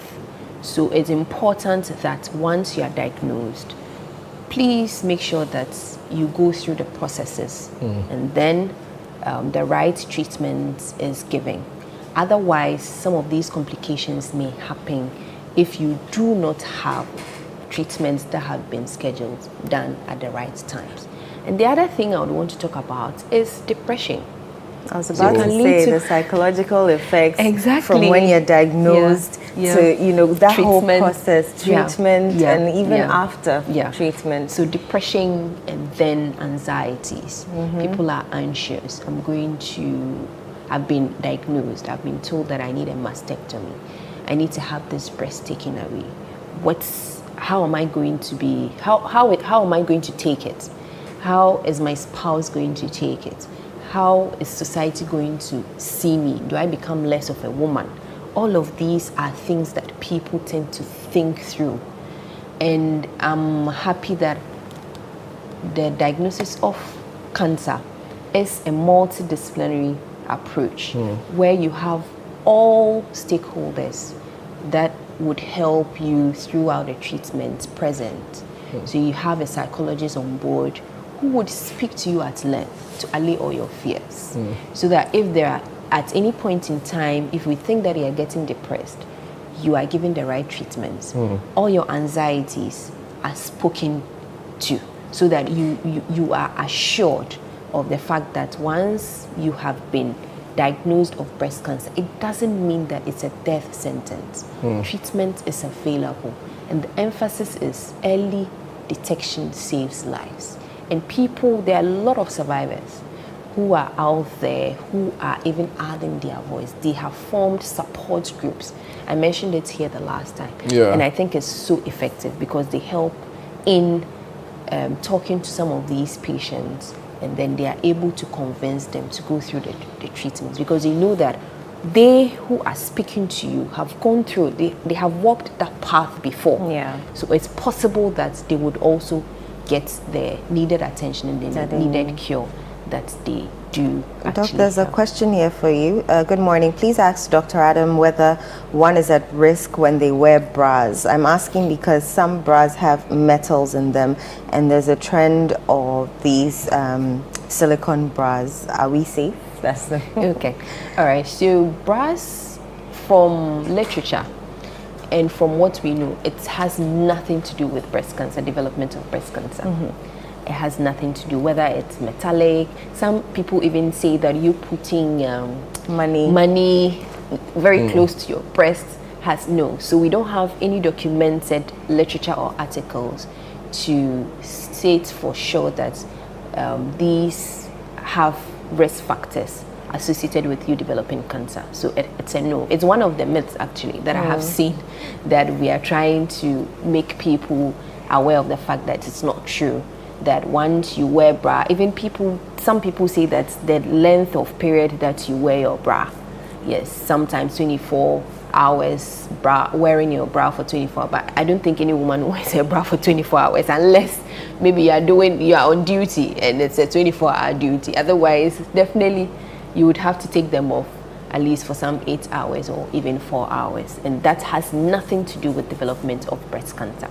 And then even silicones, no, silicones too, there's nothing written about it. Silicones rather are usually the materials that are used for breast reconstruction. Yes, so it has nothing to do with you. It's interesting because there's, and shout outs to our Twitter followers, right, who are watching. So this message, I can't mention the handle on air, but he wants to find out if there's a correlation between cancer and the use of body enlargements, BBL, they call it. Okay. So is there any correlation whatsoever? So far, no, there isn't. It's the only thing that I have mentioned are the usual risk factors. Okay. Being female and then having some of these other risk factors that we have mentioned, but nothing to do with the body BBL exactly, and then you having to take fat from one part of the body and then placing it on the other part of the body. It has nothing to do. The only thing is that the documented risk factor is rather obesity. Okay. So you being obese, and I mentioned this I think last week. Yeah, I remember. You having to know your numbers, your BMI, your body mass index. Exactly. So those are the facts, some of the written facts that have gone through research that it has a risk with you developing breast cancer, but not you liposuction, removing fat from one area to the other. So it has nothing to do with that. Yes. Right. Thank you so much, Doc. We've learned a lot this past 4 weeks. 4 weeks. Yeah. October. So I'm sure everybody should have done their self-breast examination properly. And know how to do it, because I know how to do it, because you have to be doing it every month. You would have to do it every month. Every month. And then once you are in the reproductive age, make sure that you do it 7 days after your menses every month. And then if you are post-menopausal, you take a particular day within the month and then stick to it and make sure that you are having your self-breast examination. Is very important because you would be able to catch some of these lumps very early and then have the right treatment given. So let's all remember that breast cancer diagnosis is not a death sentence, and the early detection really does save lives. And no one should battle breast cancer alone. Thank you very much. Thank you so much. Well noted. I'll take Jude to get his screening done shortly. Yes, he has to. Why are you doing this? Well, on that note, we're going to our next segment where, we have time with our correspondents. And this time we're going to the Ada enclave, which has been hit by the cholera outbreak. There is an interesting twist to it. A demarcation here at the shore where residents have resulted in easing themselves.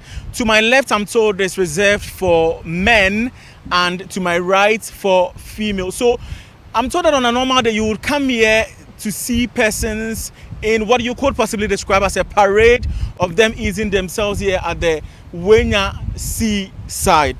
The attempt to provide a toilet facility in the community has been met with multiple challenges. This is part of the 12 cubicle toilet facility expected to respond to the sanitary needs of the people here in the Azizanya community. But the project has stalled for the past 12 years. It's essentially become a white elephant because of the wet nature of the community.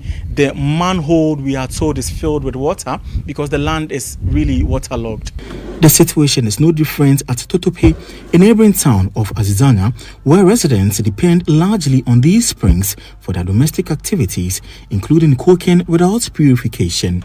There are peculiar challenges we have identified in this area, and one of them has to do with a low water table, and it's known to the assembly and others, and so that presents challenges, particularly with open defecation, because if our understanding is that if you even dig a very shallow well, it will get filled immediately with water. So for them, providing toilet facilities will not be as simple as there will be in other places. And it is the reason why, if we're not careful, this can also spread out or get out of hand. So it's important that we look at these situation and address them well. Christian Ajujodi, one of the fortunate individuals who recovered from cholera, explained that the situation has led to frequent communal labor by residents.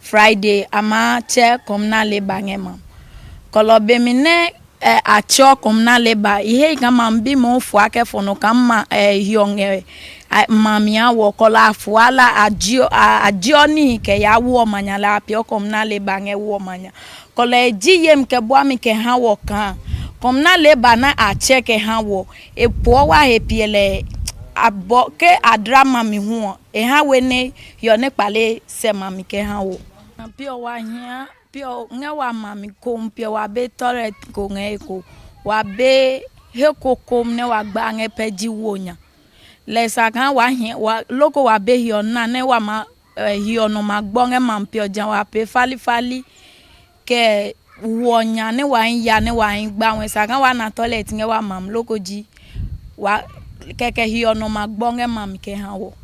Cholera spares no one, not even 4-year-old Derek, not his real name, who was affected.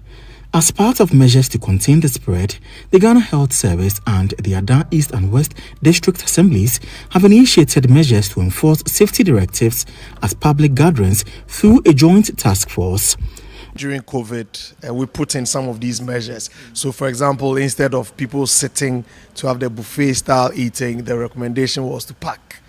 Now we have the recommendation is that, as much as possible, let's not even distribute food there, but even if food is going to be shared there, it should be such that people take it away.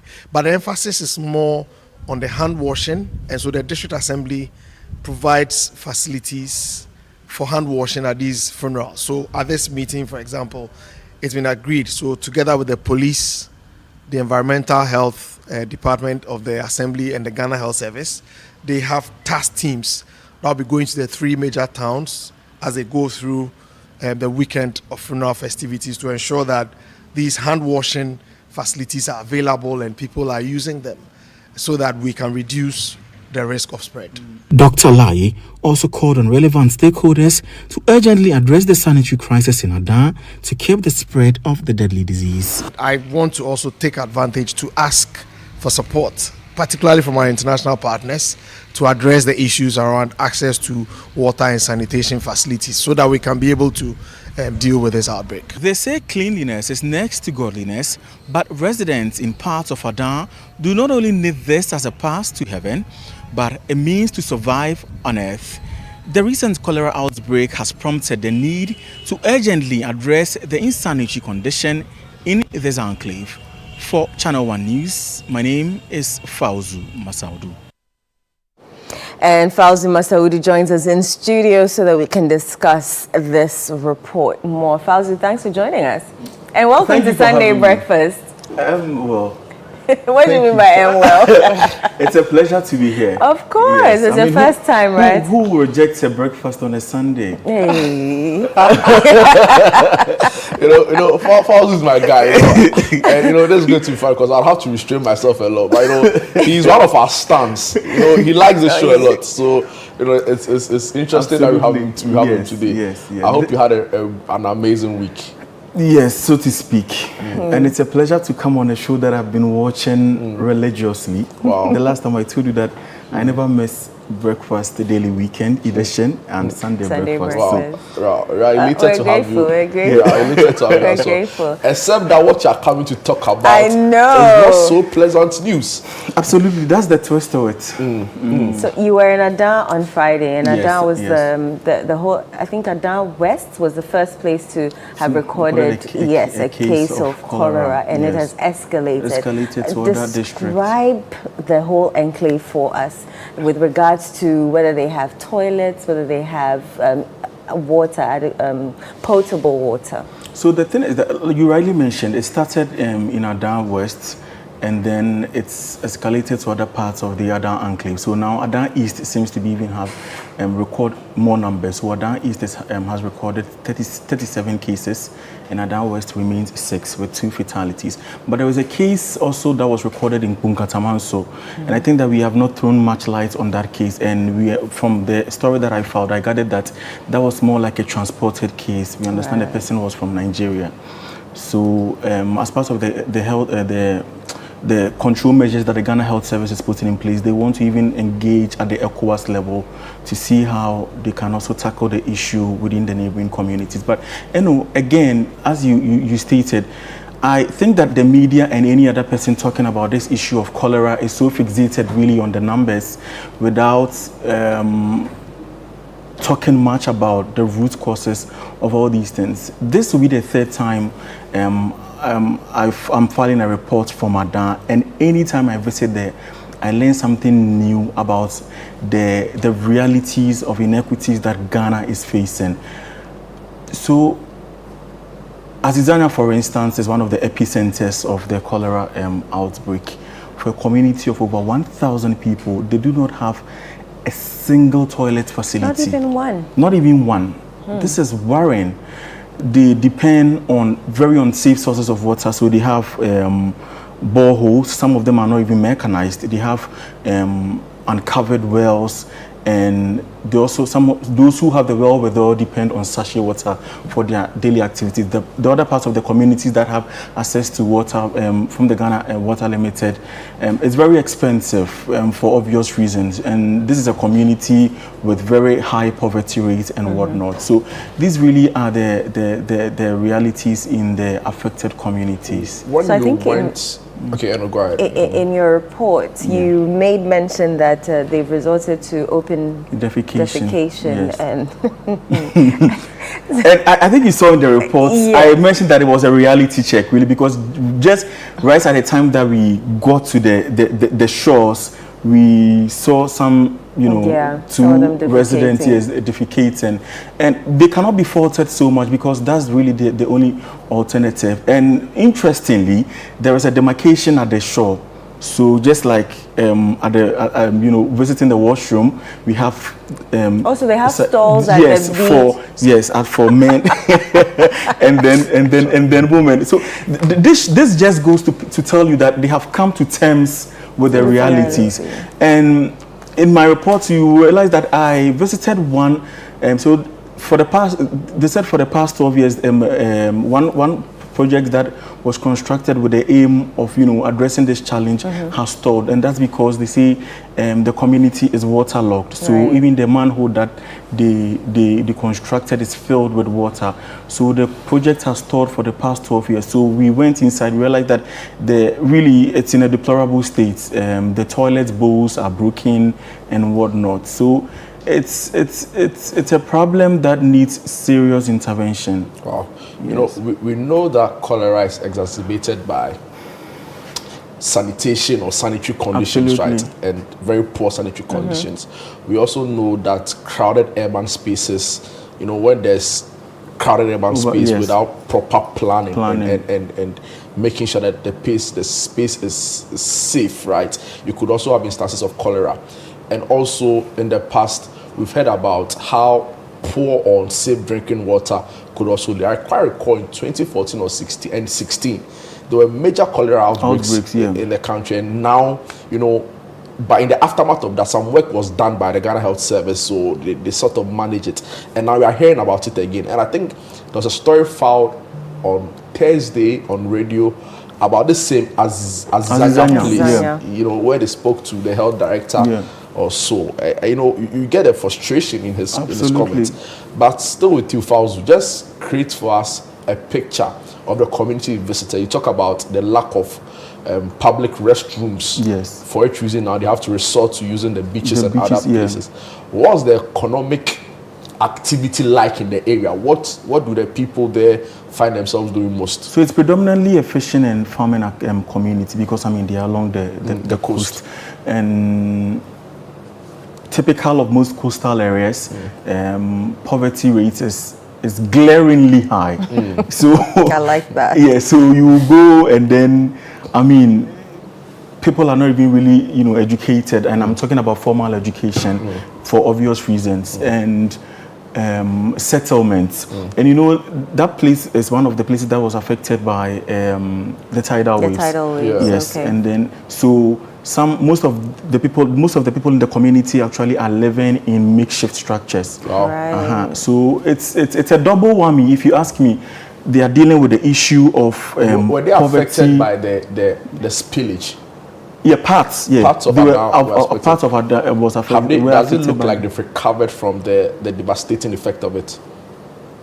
It really doesn't look like it, because, like I told you, recovery should be in its entirety. If you have people who are still sleeping in a not so decent structures, you cannot conclude that they have completely recovered. And so, really, that's the sense that we got from there. And the type of even food that they consume. So I spoke to one woman. There is a water body, more like a stream over there, and because they do not have regulated dumping sites, they dispose refuse indiscriminately. So you see at the back of someone's house, for instance, this one, it's like one of the unregulated dumping sites, and there is another one that just by it you see people cooking, and the stream, one of the streams is also used as a dumping site, and it is also a catching place for fisher folk who are into tilapia. Oh, okay. And so I spoke to one of the fishmongers, and to her, this is it. She argued that because of their method of preserving the fish, I'm sure it's not like some sewage reservoir that you mistaken for a stream. No. So this is so you think it's a sewage reservoir, but they tell this is actually exactly this is like a cash cow for those who are into tilapia fishing. So she was telling you that their method of preservation which was smoking, which is smoking, exactly. Okay. They smoke in very high hot temperature. So she argued that because of that, she thinks that really the fish they put on the market are safe for consumption. That's where. And so this goes back does the fish come all the way to Accra, or they sell it within their anchor? I just want to make sure that. So anyway, you cannot be too sure of the supply chain, because you cannot be too sure of the supply chain, because someone can just buy it from there and bring it to Accra for patronage. In your working on this report, right? I'm sure you try to engage authorities in the area, the assembly. That's a municipal assembly, right? It's a district assembly. Yeah. What did they say to you in response to, the general concerns you were raising about the cholera outbreak and the general filth, right? Because I'm watching this and I can only imagine what else your camera didn't capture. Absolutely. So talk to us about their responses to you with regards to filth in the area and what they were doing to curb the growing rate of cholera in there. So, unfortunately, we made several attempts to speak to the DC, that's Sarapobi. It was unsuccessful. We tried Samson Tete also from the Adan West. Sarapobi is for Adan East and Samson is for Adan West. We tried both. It was unsuccessful. In fact, I even tried reaching out to Comfort Mdoyo Kujo, who is the MP for Adan. That was also unsuccessful. But I spoke to Dr. Dennis Lai. He's the Deputy Director of Surveillance for the Ghana Health Service. And he spent most of his recent times in Adan because of the outbreak. So even at the time that we visited the place, coincidentally, they were having a dissect meeting, so more like an emergency response meeting to address some of these things. And clearly so, he mentioned that even though the Ghana Health Service is putting in place measures to control or curb the spread through routine surveillance and whatnot, now they want to focus more on the root cause of the problem. That's the sanitary situation, because that has even been a hindrance for them.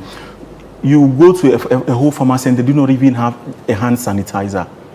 So what are they selling at the pharmacy? Just para?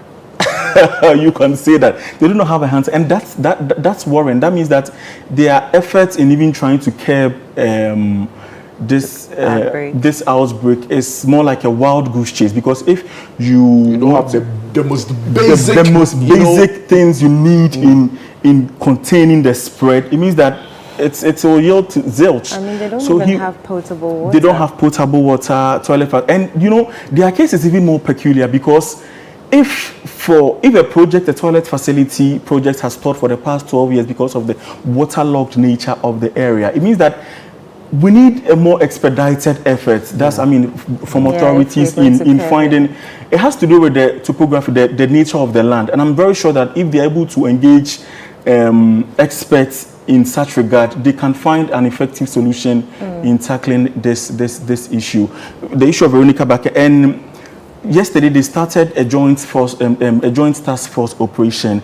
So as part of the measures to curb the spread, they have initiated some prohibition, some ban on public gatherings. So they are saying that it will be too drastic to completely ban public gathering, but there should be some measures. There should be social distancing, like we saw during the COVID times. There should be hand washing. Food and drinks shouldn't be served at public gatherings, particularly funeral, because I'm told that every weekend in the community that we attended, there is a funeral. In fact, funeral is like a fanfare over there. Wow. So, so these are some of the measures. So they started the operation by the task force yesterday to ensure that residents in the community are really adherent to some of these safety protocols. So the mandate of the task force is to ensure that there are Veronica buckets. There are Veronica buckets. People are observing the safety protocols. But what kind of water will be in the Veronica buckets if they don't have potable water? That is a question I also asked. So they are trying to get. He told me that the district assembly is trying to get and provide them water. So. At Begadan, which is like a more developed community within the Adan enclave, they have access to potable water. So I understand that they are trying to provide some in the interim as more like a temporary measure. They are trying to provide water to some of the affected communities in such time as part. 2 lives have been lost, right? Yes. And even if it was just a life, it would have been as bad as it's one too many. Exactly. Yeah. And we don't know how many more lives are going to be lost as a result of this. And for me, it's sad and rather heartbreaking, really, watching this report. Because imagine living in a community for all these years and you still don't have a simple place of convenience, right? And these people are Ghanaians. They pay their taxes. They vote, right? For some reason, ballot boxes can reach them, but water can't. Water, safe drinking water, and a proper decent place of convenience can't reach them. And I've always maintained that these problems are multifaceted, right? Because it's a coastal area. Coastal areas are known for their ecotourism beauty, right?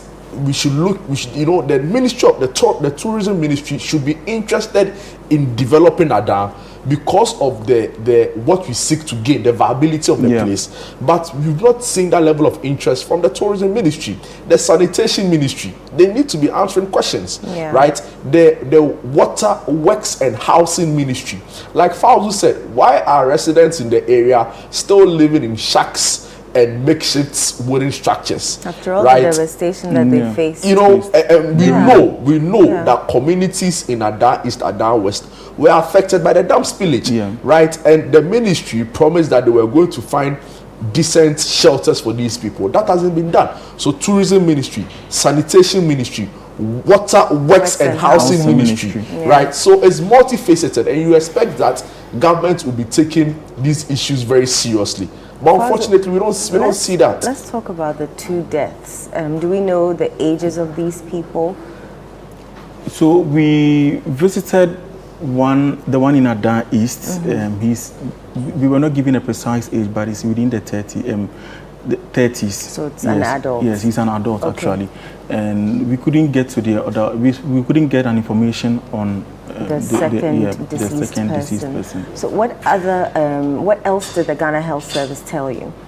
So the Ghana Health Service, I mean, then it's actually worried. So you know that in Nigeria is still grappling with a protracted cholera outbreak, right. And that is because their population, right? Their population, so their urban population, their urban population, absolutely. And some of the root causes are also filth. So there's urban population. There's urban population filth, exactly. Issue of sanitation, hygiene, and whatnot. So then it fears that if we do not promptly tackle some of these issues, we may be facing, a similar woe to what Nigeria is facing currently. So they want, and the Ghana Health Service, I chanced on one of their situational reports at the early stages, and some of the challenges they highlighted has to do with the lack of even funding to tackle the issue of this cholera because outbreak. They have to tackle it from the root cause. From the root cause, they talk about so there is one community called Zenu.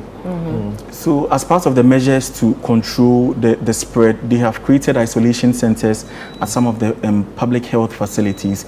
But the Zenu Polyclinic doesn't have an isolation center.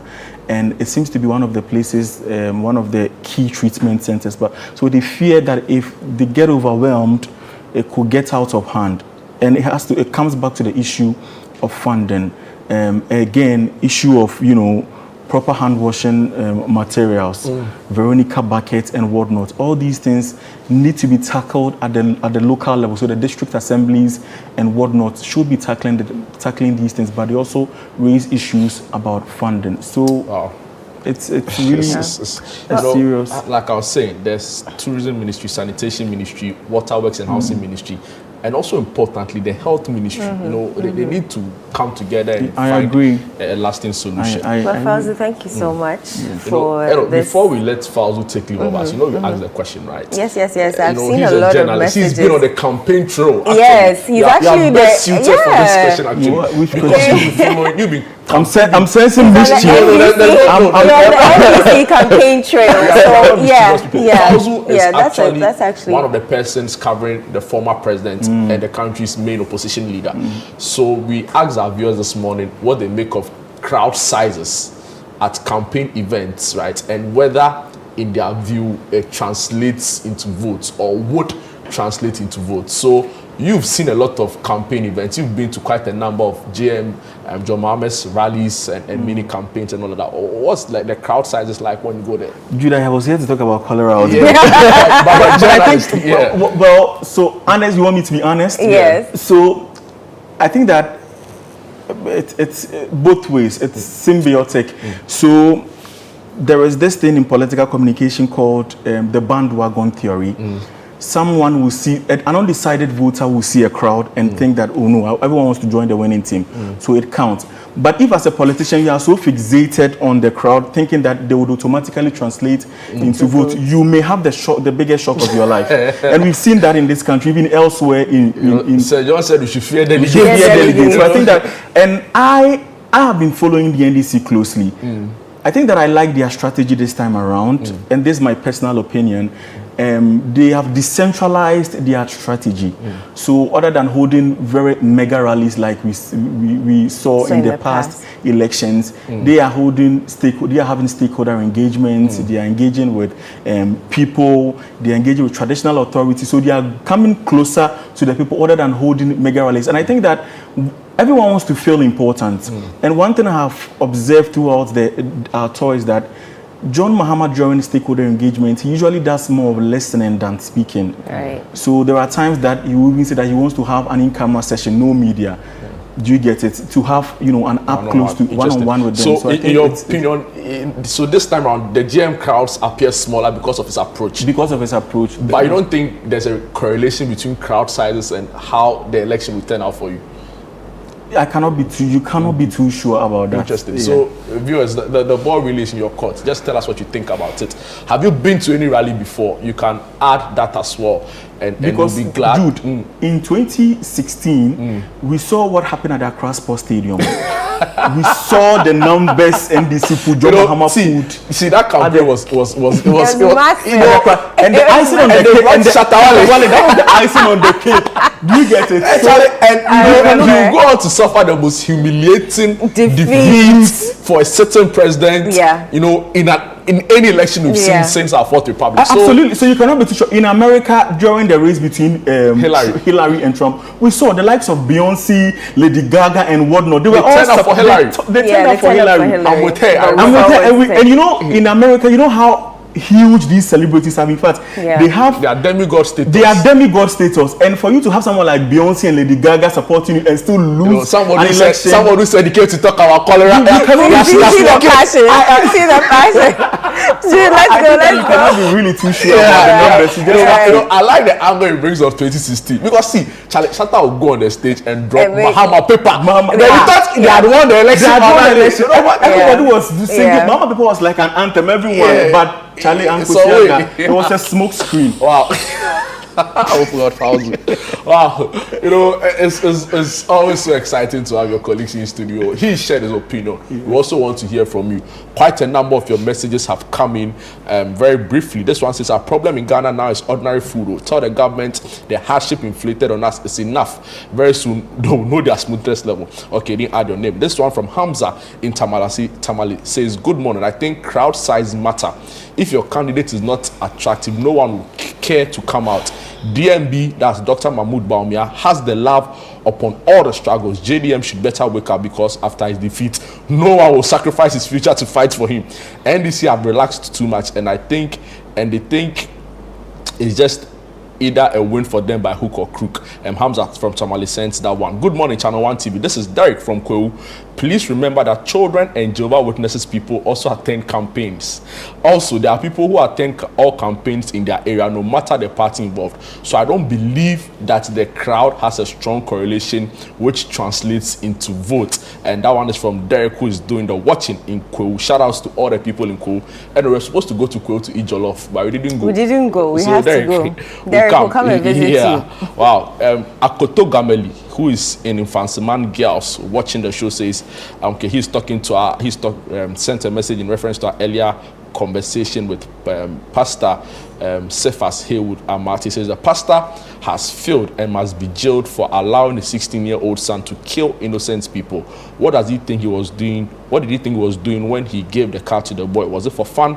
That was too bad of him as a parent and a pastor. A couple of your messages are coming in. Just keep them coming. We'll read all of it for you and we'll try and have a little discussion about it before we go. Keep your dial right on Channel 1 TV. This is Sunday Breakfast.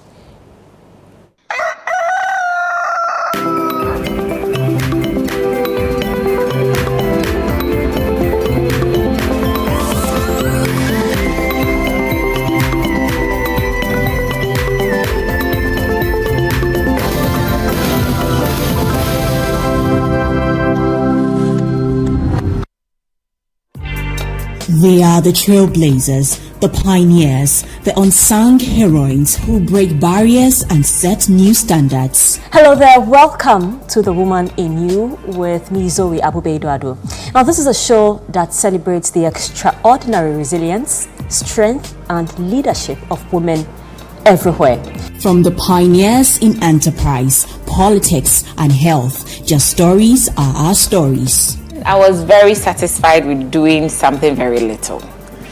But when my mother introduced the eggs and I started, it kept me so busy that I had to be there in the morning, afternoon, and evening. I had been playing around with the different facets of it, and I realized, well, listen, I'm really onto something. I decided to formalize it, and I formalized it probably after, just navigating the space and doing different things and trying my hand at different things probably played around with it for like a good 5 years before I formalized it. Be inspired, be empowered, be the woman you were born to be. Join me, Zoe Abubeidoado, every week on Channel 1 TV as we celebrate these women who inspire, empower, and lead by example. It's time to celebrate the woman in you. The Woman in You with Zoe airs Sundays at 6 p.m. only on Channel 1 TV.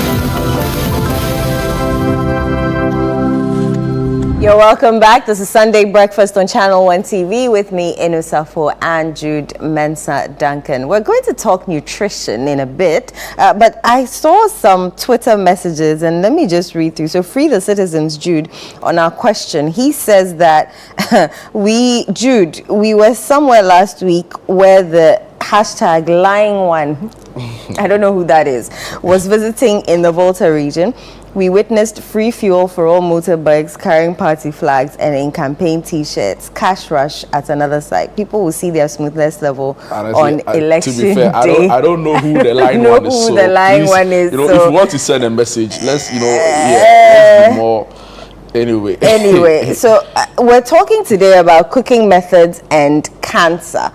And joining us from Diswa Diet Consultant Medical Catering is Abigail Apafwa. Hello, Abigail. How are you doing? Hi, I'm doing good.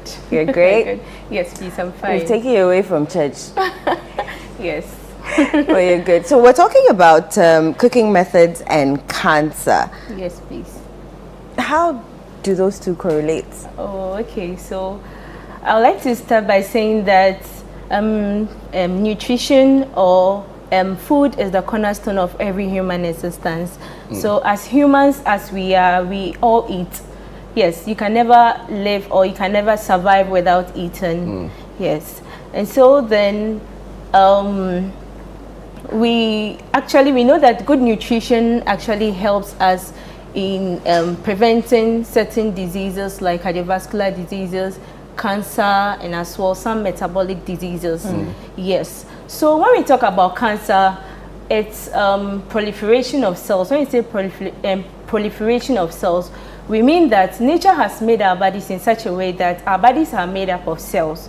So with time, these cells actually grow, they multiply, and then they die, and then new cells also develops.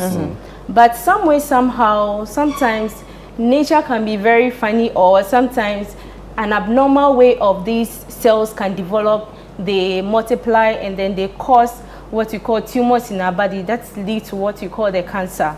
Now, looking at what the cooking methods are ways by which we cook to make food palatable, to make food appetizing for our health or for our consumption. Yes, so in as much as we know that good nutrition actually has an impact on our health, that's the same way we have to really take much into consideration our methods of cooking, because research has actually shown that certain methods of cooking can actually lead to cancer. Yes, so that is how come we chose this topic today to delve into it. You know, and it's an important conversation, because sometimes you walk down the market area, you walk by your, in our communities, and you see the way some people are cooking. No, Charlie, you have to speak tongues about the food, because if you can't be sure what you're eating. Yes. Right. So that brings me to my next question for you. Can you explain to us some of the ways in which we cook that could have what you are discussing, or could be linked to cancer? Oh, okay. Thank you so much. So then I would like to start by saying continue by saying that we have so many methods of cooking, and they are being grouped into two. We have the wet method of cooking, and then we have the dry method of cooking. So when we talk about the wet method of cooking, an example is our boiling, our poaching, our steaming. And then coming to the dry method of cooking, we have our baking, we have our grilling, we have our smoking. Yes, and even frying. They are all examples of dry methods of cooking. Now, when we are talking about cooking method that actually exposes one to developing cancer, we focus more on the dry method of cooking, because research has shown also that those type of cooking or those method of cooking involves high heat, and using the high heat in cooking actually exposes some chemicals or some harmful chemicals into the food, and then once we consume it, we have an increased risk of developing those cancers. Really? The grilling and the frying? Yes, I please. thought at those high temperatures you're safe. No. That's what most of us think, but according to more researches that has been done, it is not like that. At this point, I'm confused. Because I thought at high temperatures you're safe, you know, you've killed all the bacteria, all the whatever is in the food, and then you're safe to eat. Yes, so it is also, what you are saying is actually true. But then when you are grilling, let's take the grilling for instance. Okay. You see, when you are grilling, what happens is that you lay your meat, especially your meat, you lay it on the griller, and then you put it under a direct flame. Yes, those direct flames actually has this high temperature. And then what happens is that once the meat is cooking, the fat in the meat actually drips into the open flame, and then it generates some harmful chemicals known as the polycyclic aromatic hydrocarbons, and then we have heterocyclic amines. So those things causes the smoke. So when the fat is dripping into the open flames, what happens is that the smoke that comes out contains these chemicals I've actually talked about, and that is said to be carcinogenic. Wow. Yes. So it's not directly from the meat or whatever you're grilling. It's the smoke you're inhaling. Yes, please. Wow. But the food itself is fine. No, so you know it's coming out from the smoke into the food. So definitely it's getting into the food. So it's not that you're inhaling it, but also inhaling it is a problem. Inhaling it's a problem, and consumption is also a problem. But if I wear my mask, I've taken one out, right? Oh yes, Wow, you know, it's interesting because I've not attuned my mind to that fact. Yes, a lot of people have not. Honestly, I didn't even know the smoke had anything. I just thought that, you know, the smoke makes it smoky, you know, people even say it gives it taste. Thank you, like, you know, it's part of the garnishing process. Wow. Interesting. Yes. You know, Ghanaians love so much grilling and frying. No, come think about it. Kelewele, you see Kelewele queue. Actually, what are they sharing? Is it money they are sharing there? Wow. But you know, let me just slightly push you off. Slightly, don't worry, you'll be fine. You get a lot of people also say microwave your food in a certain way, you know, and now people even use microwaves to cook. Yes. Right? Yes. Indomie and all of that, noodles and all of that. So, what's the professional advice around the use of microwaves when it comes to preparing food? Okay.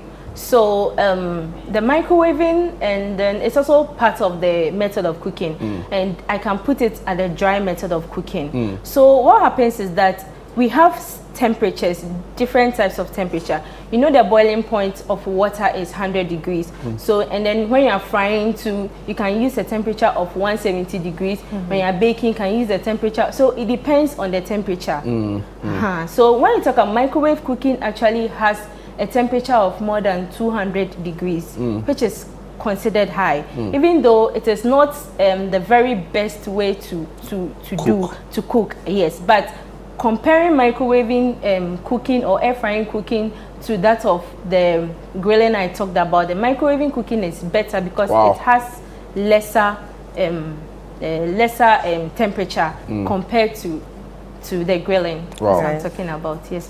So, like we said, we love grilling. Yes. How then can we protect, you know, ourselves from this carcinogen that you talk about? Okay, so there are several ways of doing that. So one, we talk about you marinating your meat or your fish or whatever you want to grill. Yes. So when I talk about marination, it's like spicing your meat with vinegar, with lemon, with these natural spices, and leaving it for some time before you actually grill. What happens is that research again has shown that when you do it that way, it limits the way it inhibits or it reduces the the formation or the generation of these harmful chemicals that I talked about. Yes, so you can do that. You can also how do you call it? You can also you know when can we marinate while it's still on the grill? No, you marinate down. Then so you marinate, put it. Yes, I wanted to ask you how you put it on what the is grill. the ideal duration for like marinating your meat? Oh, you can do it 4 hours, 3 hours. So the minimum should be like 3 hours. Because I marinate my meat. You marinate what? Don't come and give us tummy aches, please. I beg you, Jude. We don't want any tummy aches in this. I'll do my beef rice with cool down. Thank you. Our producer says liar boy. I'll do it one of these days. All these, I'll tell a child that see nobody, the lunch. Nobody should bring lunch.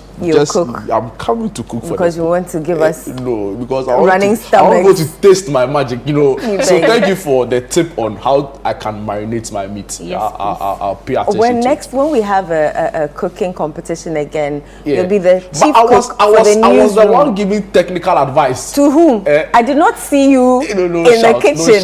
No shout.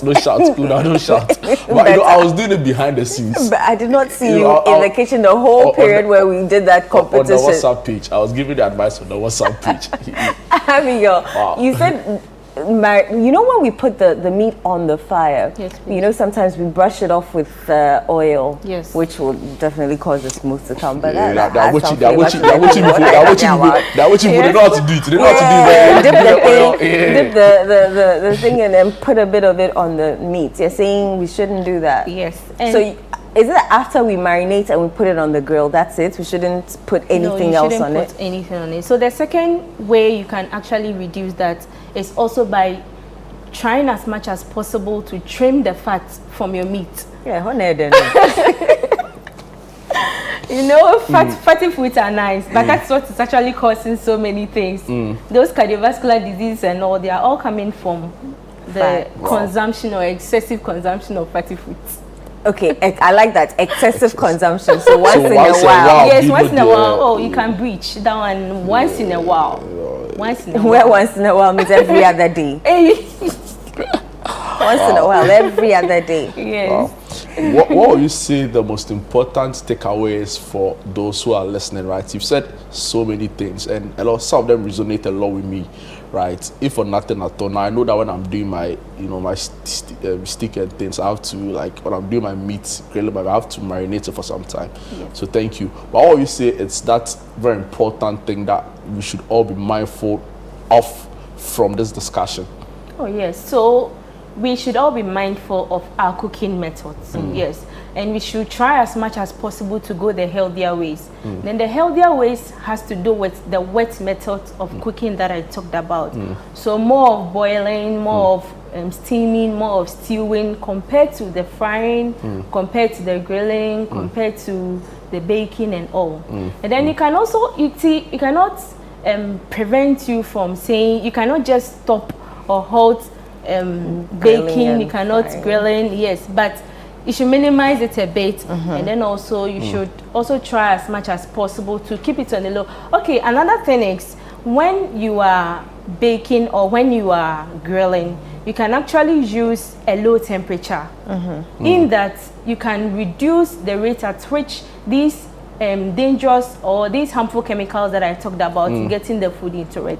So what happens is that when you are, say you are grilling your meat, you can cut the meat into smaller pieces so that it will take a shorter time for it to cook. In the chemicals will not get more into the, it will not come more, it should not be more in the food. Right. Yes, please. There's a question here for you. Kindly ask the dietitian whether cooking with gas is better than with charcoal.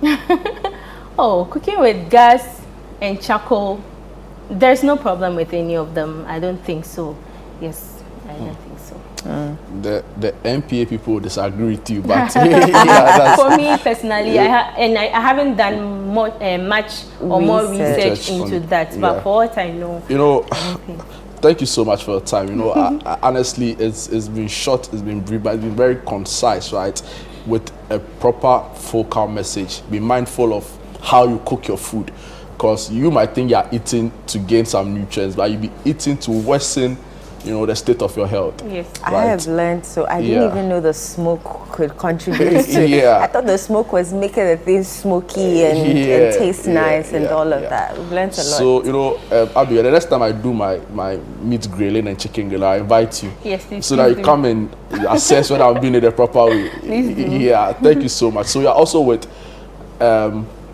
Enna, yes. Consult, Enna, right? Consult. And medical catering. So grateful for your time. You're welcome. We hope to have you again Yes, when we please. look at other issues.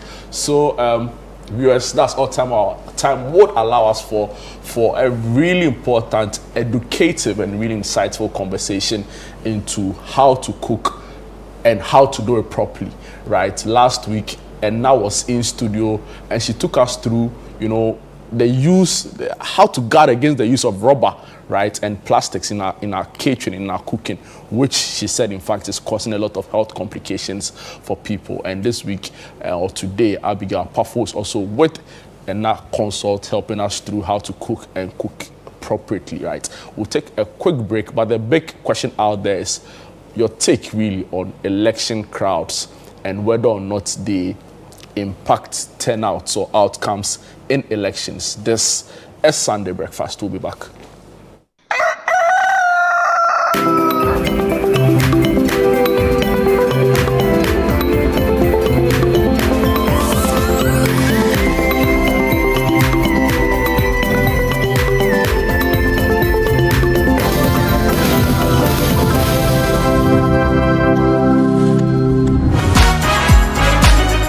Get ready for a table vibe on the Upside Down Show this Sunday on Channel 1 TV.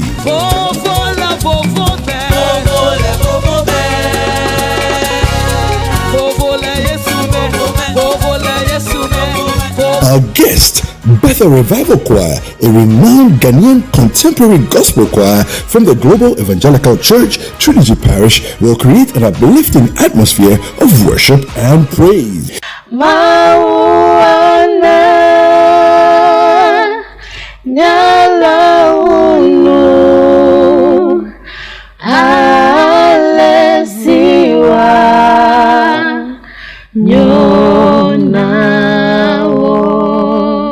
They will also reveal their secrets to creating back-to-back hits on the gospel music scene. We had a lot of songs in the system, but when you go to other churches, all they knew was Mawu Loloto, and then that is it. There was nothing else.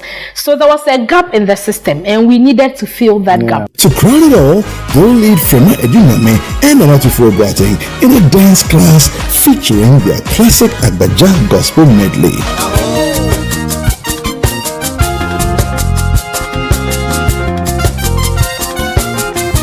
Join Frema Eduname and Anatifo Boateng this Sunday at 7 p.m. on Channel 1 TV. You don't want to miss the fun and engaging conversations. Upside Down is proudly sponsored by Sky Mineral Water.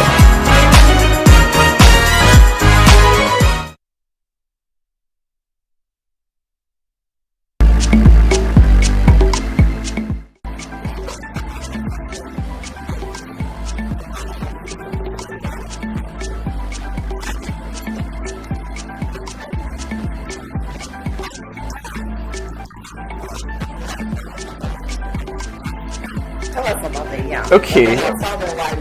All right. So this is fresh cut yam chips. It's a pre-cut and nicely bagged and frozen yam chips. You just literally open your freezer, open a pack, and you fry. Before I got married, I used to do my fried yam. You know, it's my favorite snack. So I just get home and I peel my yam. Of course, I'll eat a lot, and I never liked that part. You know. Then my wife came in the picture, and then I got lazy, right? So now if I want to have my yam. Yes, we did. No, we actually met in Legon, yes, even before medical school. And then we went through medical school, and you know, we got married, and now we are 10 years strong. Being a doctor, when you actually see the different layers that you have to cut through, you know, you cut through the skin. It's about 7 layers. Yes. And you see, it's not an easy thing because some of the layers are very thick. especially when you get to the muscle layer, we don't cut the muscle. You have to open the muscle, right? Because if you cut the muscle, then it creates problems for the woman in recovery. So you have to open the muscle, and it's a very tough job. It actually requires, you actually see two people pulling apart like I'm talking about like. So my first time assisting a cesarean section, I almost fell inside the operating space. Our lack of preventive health mindedness is even seen in how we plan our cities, how we build our roads, where are the pavements. If you wanted to go out and jog, where would you jog? I mean, on the streets with the cars and the motorcycles. If you wanted to ride your bicycle to work, which is actually a healthy habit, where would you ride the bicycle? What's cooking?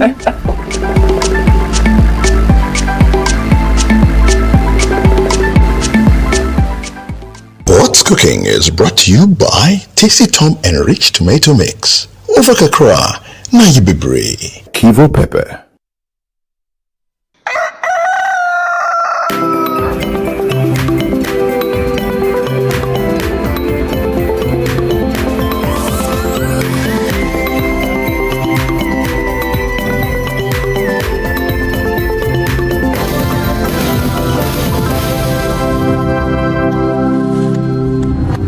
Hello and welcome back to Channel 1 TV. This is Sunday Breakfast with me, Jude, Duncan and Safo. Just gone by a conversation with a registered dietitian with Enna Consult, taking us through a conversation on the use or how to go about cooking in an appropriate manner and other issues on safety really in cooking. But for now, we shift focus to sports.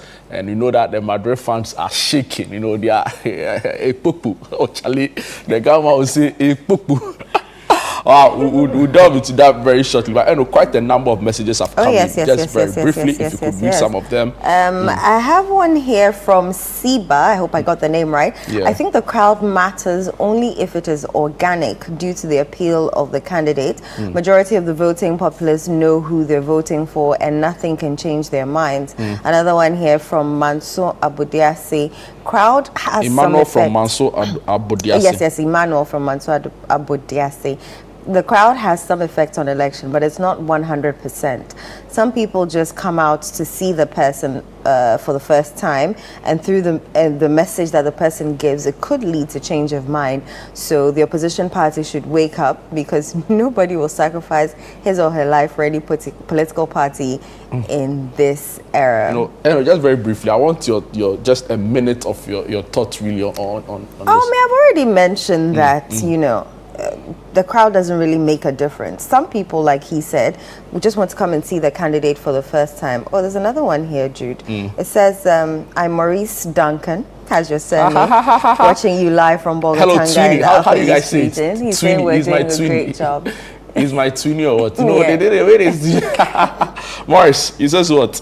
He says we're doing a great job. Wow. Thank you so much. Thank you so much. Nice hearing from you. Wow. For now, we have in studio joining us, Charlie, sports journalist who is also sometimes a weather correspondent. Is it wet today? It's not wet. It's not wet. It's sunny. It's sunny. Who introduced you? Why you did No, but I asked him a question. I have to be weather correspondent. Bring the very latest. Latest from outside into the studio. You meteorologist who you know. Maybe I should consider that. Take it up. We've been here since 7, so thank you very much. So today it's dry. Ideal weather for our road show.